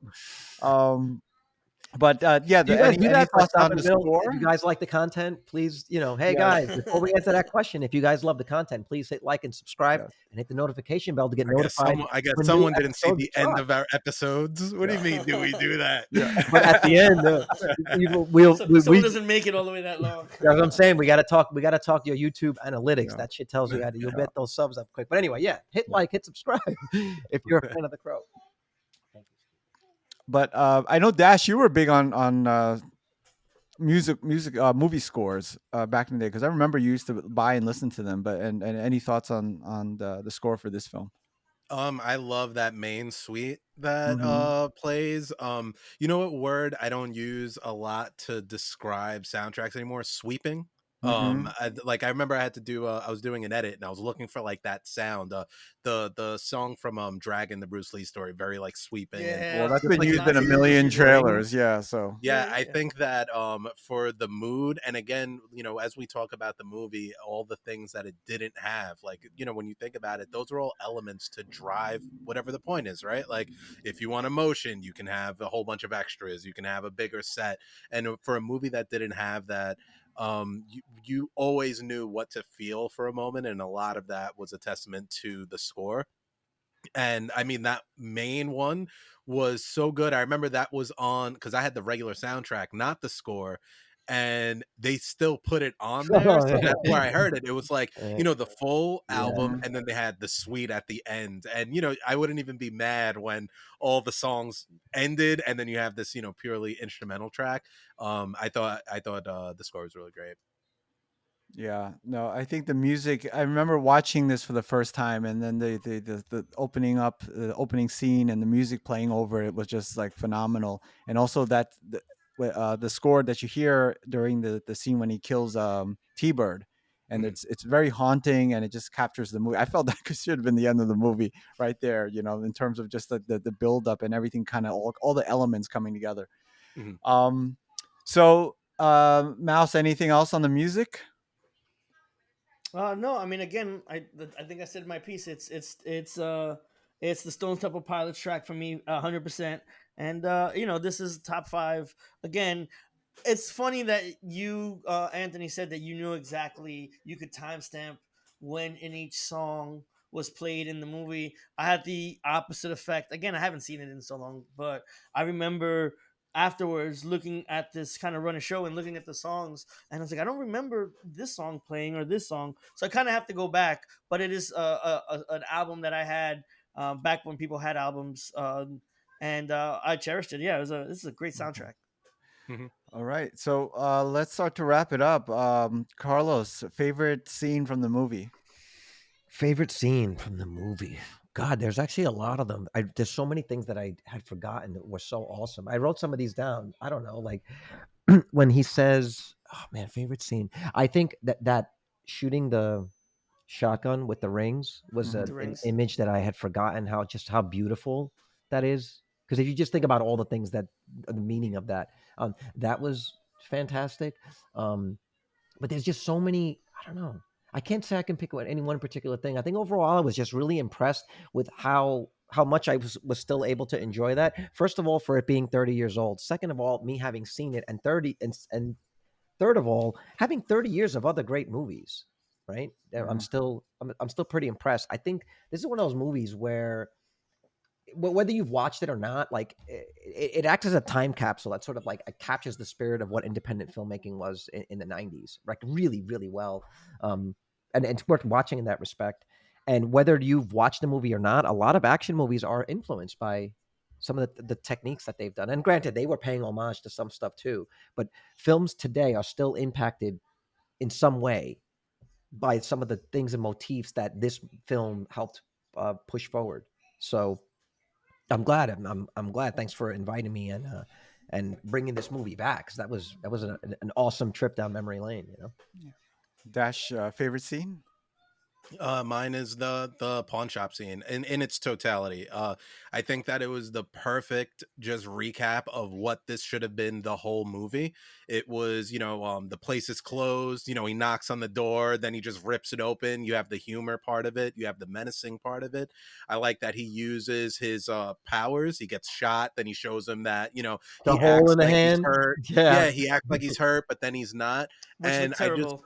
I think the best Did. part of exposition for the movie itself and the world is where he's going through the rings, and you get this real Hmm, portrait of just hmm. how messed up the city is, how much destruction this one group has had, because it's like it's like that shot where you see like you watch like it's like I see it a lot in like short films or whatever. Something will take place in an apartment, it'll be like a really big story, and then it zooms out to the building, and you're supposed to assume, wow, all of these windows have a similar story and a different. That was the part of the rings, right? Like you really felt like, wow, all of these relationships were destroyed in the same way this one. And it that little moment just made me feel like there's a world bigger than this one couple, even though we're focusing on it. And then it just ending with he has his marching orders going through that shot through the with the rings flying out. I just love that like really small section of this guy who's coming back, and his motivations are there. It completely sets everything up, but you really got to see Brandon Lee shine, and just be this badass that you're going to see for the next hour. Yeah, he throws the rings at the guy like a priest doing holy water. Hmm. Each And one he's of like, these is a life you've helped destroy. It's yeah, and so. for a movie where you don't see anyone else, you do have to establish that these people are menaces, and this isn't like a real isolated incident. Yeah. Okay, Mouse, how about you? Favorite scene? So for me, it's gonna be The scene where he's got Darla and he's literally squeezing Oh the yeah. dope out of her arm. I remember at the time seeing this movie, and that scene kind of hit me. The line that he says is, "Mother is the name for God in the lips and hearts of all children." Um, I remember even then.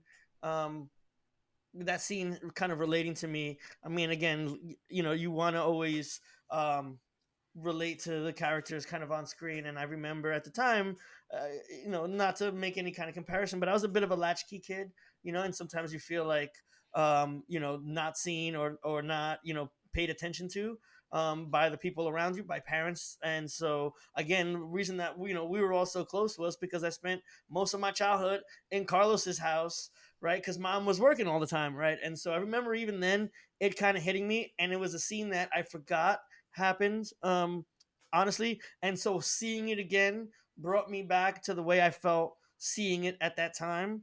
And so it actually just really struck an emotional chord for me.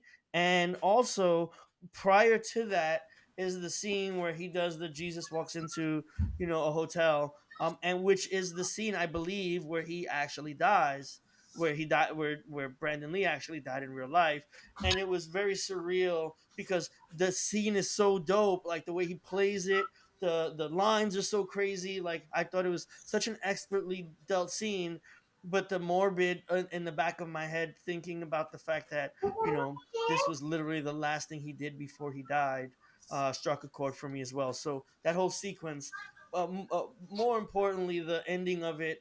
But I was watching that first part of it thinking about him dying, and I was kind of in an emotional place, completely forgetting that the next part of that scene is where he's getting the drugs out of Darla's arm, and then remembering how that hit me. So it was a lot. I'll tell you this, though, I definitely didn't cry. All right. Credit to that. The reaction from critics at the time of the release, the film was praised for its action and visual style. Rolling Stone called it a dazzling fever dream of a movie, and the New York Times called it a genre film of a high order, stylish and smooth. And our friend Roger Ebert called it a stunning work of visual style. And I think we could Ah, pretty much agree with that, right? Roger Ebert's right for once. Uh, and then going to IMDb, because I think Carlos, you raised a good point. Just like how would people, what if how when someone watches it now through a modern lens without that context, what would they think? So we always picked a low and high rating, and I found a review. There was 11 one-star reviews on IMDb, and this is one from Bill MCG from June of 2021, and he gives it again just a one-star rating, and he says, imagine a city where every person is a criminal and the cops just don't seem to notice. A studio cashes in on the name Lee with 2 hours of Hollywood cliches and stereotypes. His performance was so bad, I bet this would have been Brandon Lee's last movie, even if he hadn't died at the time. jeez. Even as the star of the movie, he doesn't have that much screen time and has very few lines. Maybe it's maybe unique for its time, but it's now lost in the endless stream of mindless Hollywood comic book movies. Boo! Boo this man! I think this film definitely stands apart from a modern, like what you would consider a modern day comic book movie. But if you do compare it to that, obviously it doesn't have all the bells and whistles of like a Marvel film. So But way more style than a lot of them. I don't know. totally more style. Stylistically? I mean, this is a director's film, and obviously the Marvel movies are studio Yeah, but Is films. think, that a think, katana blade your daughter has behind you? think What Blade is that? Runner. Yeah, no, Your daughter has a katana. we bought that I in would. Japan. We bought that together in Japan. Come here, Oh, okay. So then it Joanna. totally makes sense that your 2-year-old is playing with a katana. Joanna, come here. Maybe, Come over here. maybe make sure she doesn't slice Oh, and dice look, you, bro. look. Okay. Speaking of Kill Bill, Yeah. Oh wow. This is a practice. Okay. This is a practice wooden. Oh, Okay. Good. okay. Good for clarifying. We don't want Thank you for clarifying. any that. viewers calling the So cops. Yeah. defend the village. Ow! No, no, no! Don't poke me with that. All right. All And right, then so just to finish up our IMDb journey, there are 311 10-star reviews on IMDb, and this one comes from Jacobs D. Wayne from April 7th of this year, and he says, "I gotta say, this movie will never get old to me. I've been watching this since 1994, and I gotta say, it definitely makes me feel even more stronger about it. Brandon Lee was amazing, nothing short of spectacular. It's just very sad his life ended when it did. He was definitely a star in the making, but unfortunately, in this life, the good die young. One thing that I can truly say as a fan is that he left an outstanding dark masterpiece that will never die. His legacy and his spirit will always and forever live on with this movie. R.I.P. Brandon Lee, gone but not forgotten, gone too soon. Jacob D. Wine, if you like this content, there's a podcast you should watch. Oh, and also he posted a shit ton of prayer hand emojis. Yeah. So you know he meant it. Yes, he definitely meant it. All right, well let's get into the ratings, guys. So let's start. Carlos, why don't you kick it off?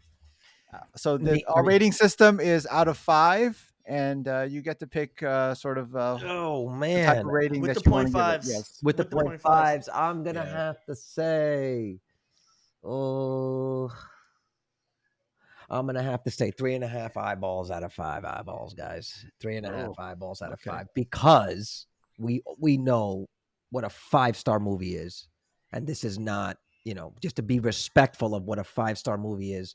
My bias, I've got to get it in check and say it's a 3.5-star movie, a 3.5 eyeball movie to me. What about you guys? All right, Mouse. I'm going with I'm gonna go with a 4 sad rooftop guitar riffs out of 5. Because I really thought this was gonna be a 2 going into it, and I was just blown away. I think this is a fun ride that Wow. I'm going to reincorporate into my rotation because I had a great time. Well, you had quite And a also, separation period with this movie. I was gonna I'm say, very what surprised. happened Yeah. during these years? It's like, fuck this movie. well, because I think also the Just the give it a subsequent chance. movies, the subsequent movies made it were so Yeah. terrible it almost seemed Yeah. like a joke to me. Yeah. And yeah, again, yeah. it was like watching this. Like I was embarrassed by the person I was when I was watching these movies when I was 20, and I never really thought about it again. But I'm really happy to be back to it. And I think after this podcast, I'm gonna go to my roof and I'm just gonna play some guitar riffs, some crazy guitar riffs. You were Nice. embarrassed. You were embarrassed of having watched that movie. Have you seen some of the movies that we made? Have you seen Bounty Hunter 2 or 3? Have you seen where you came from? Yeah, man. But listen, Yeah, that's what 20-year-old What Carlos would had. they say? What would they say about Bounty Hunter 3? I mean, Like, look who's judging. Look at Yeah, these so- fucking clowns. Dash, how about you? Your rating? So I am gonna give this 4 abandoned cats. Abandoned Gabriel the cat who's left the Nice. place. Oh, for- we're going for a super there. year. clean. How Oh. clean was that cat? I went with the eating because What did he eat for a year? Cats get cats A cats do year, alright. man. No water, nothing. I'm gonna give Cats a 4 Gabriels out of 5. This movie was, it was what I expected, but a perfect period piece. I think the movie is like, kind of what this podcast is, right? Like, it is a time capsule. You go in there, you know exactly where shit was in 1994, the state of the special effects, where action kind of was, what a low budget movie was that could, break the ceilings, and also one of the very early non-Marvel or DC comic book adaptations that kind of explored where Hollywood was getting its source material from, and especially going into like such a dark movie. This movie really, for me, 30 years later, man, I had just as much fun the other night as I did in 1994. So All right. 4 out of 5.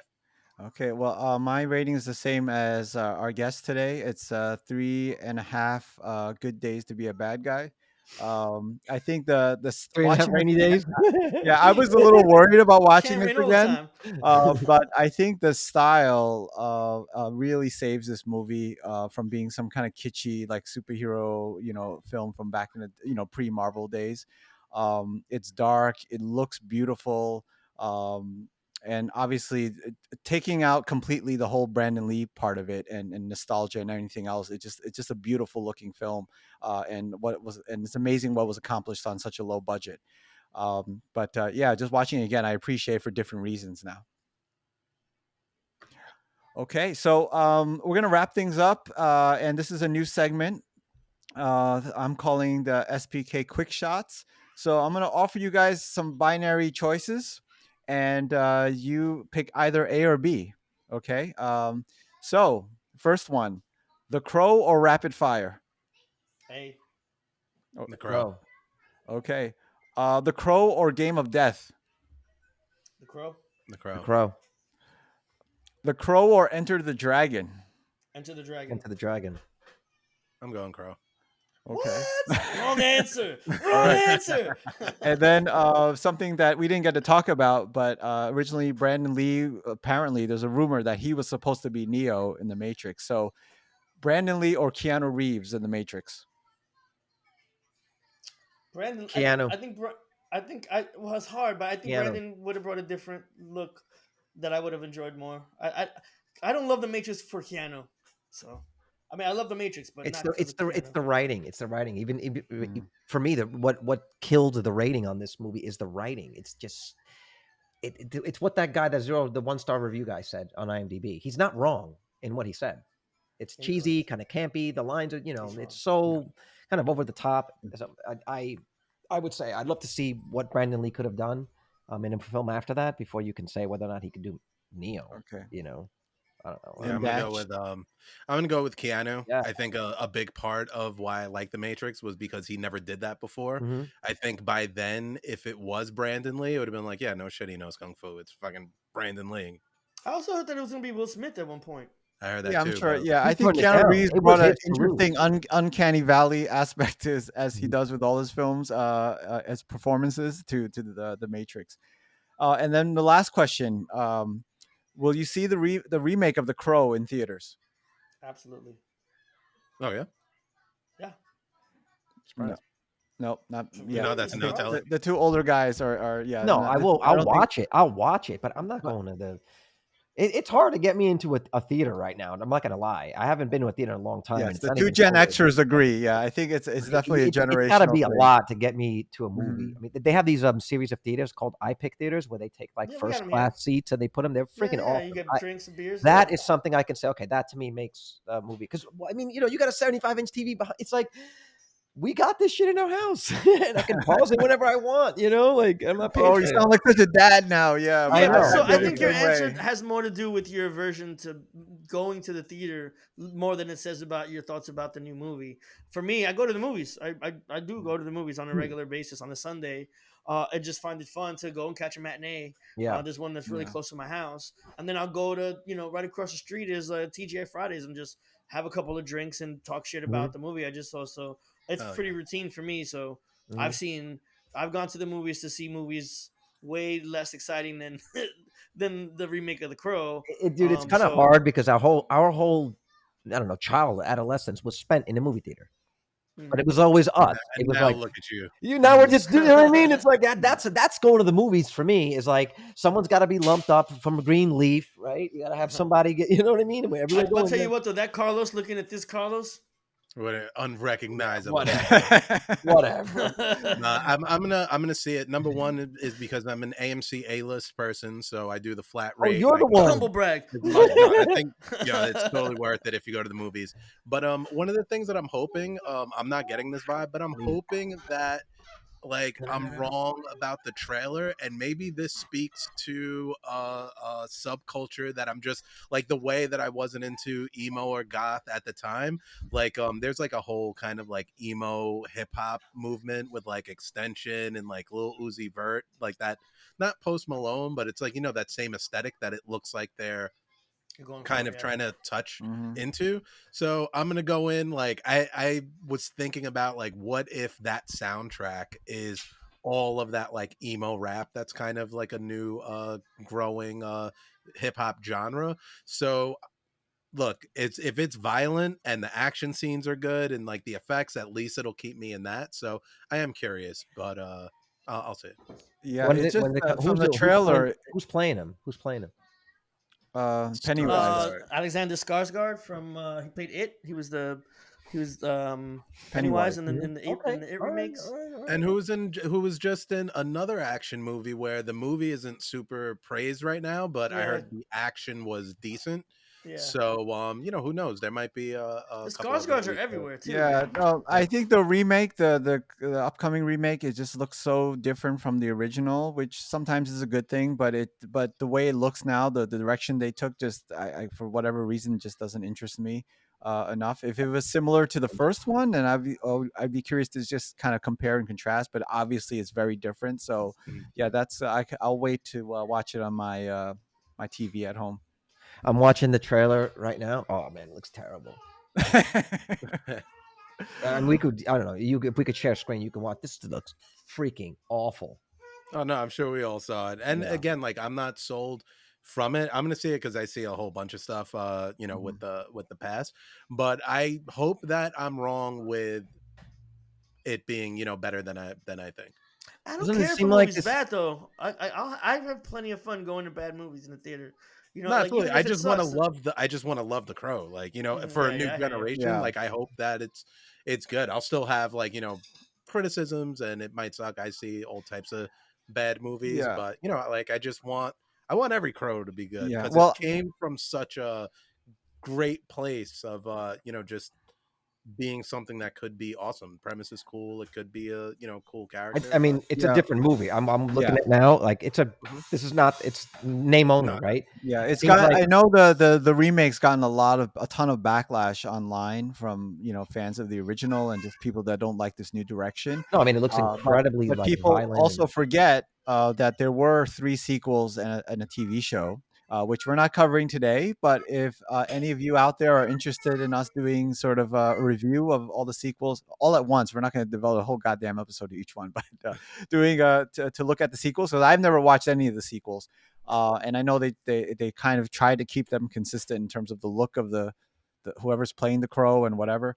I know it's all different characters, but yeah, if you like us to kind of review them, let us know. But I think we're coming towards the end of the show because yeah, we're gonna get a drum solo to take us out. Okay, all right. But please, thank you guys, thank you Carlos for joining us today. It was a blast, yeah. man. There it There we is. go. Woo! Yeah. Check this out. Okay. We Yeah. got a new theme song. Yeah. right. So About that's damn time. this is the like button, guys. Here's the subscribe. This is the notification bell. We should hit those. No, this was a lot of fun. This was a total lot of fun. Yeah, And then good luck with this. This is awesome. Yeah, make sure to listen. Any Michael Bean, any Terminator, any whatever. Let a Well, brother know. Yeah, we got a list with- going of and with this, this is a special episode that isn't counting in, I guess, the chronological Right. for all the regular SBK listeners. We just really wanted to celebrate a milestone year for a movie that we all saw in theaters, all have really like vivid memories of seeing. So milestone years. There's going to be some other movies throughout the year that we're going to celebrate on special episodes. So expect more one-offs like these. Yes, so please subscribe, comment, like. If you don't like what you saw, double click the thumbs down button twice. No. If you don't like it, hit Yeah. subscribe, hit the like Yeah. button, and leave a comment Yeah. talking shit about us in the comments. Like There you go. seriously, I'll if take you don't it. like I'll it, take it. or Yeah. just I'll take it. literally just subscribe, and you can always unsubscribe next week if you don't like it. But like, just give it a chance. Just give it a chance. Just give it a chance. All right. Well, we'll see. We'll see what happens. But yeah. So thank you guys, and this is Shoot Punch Kick signing out.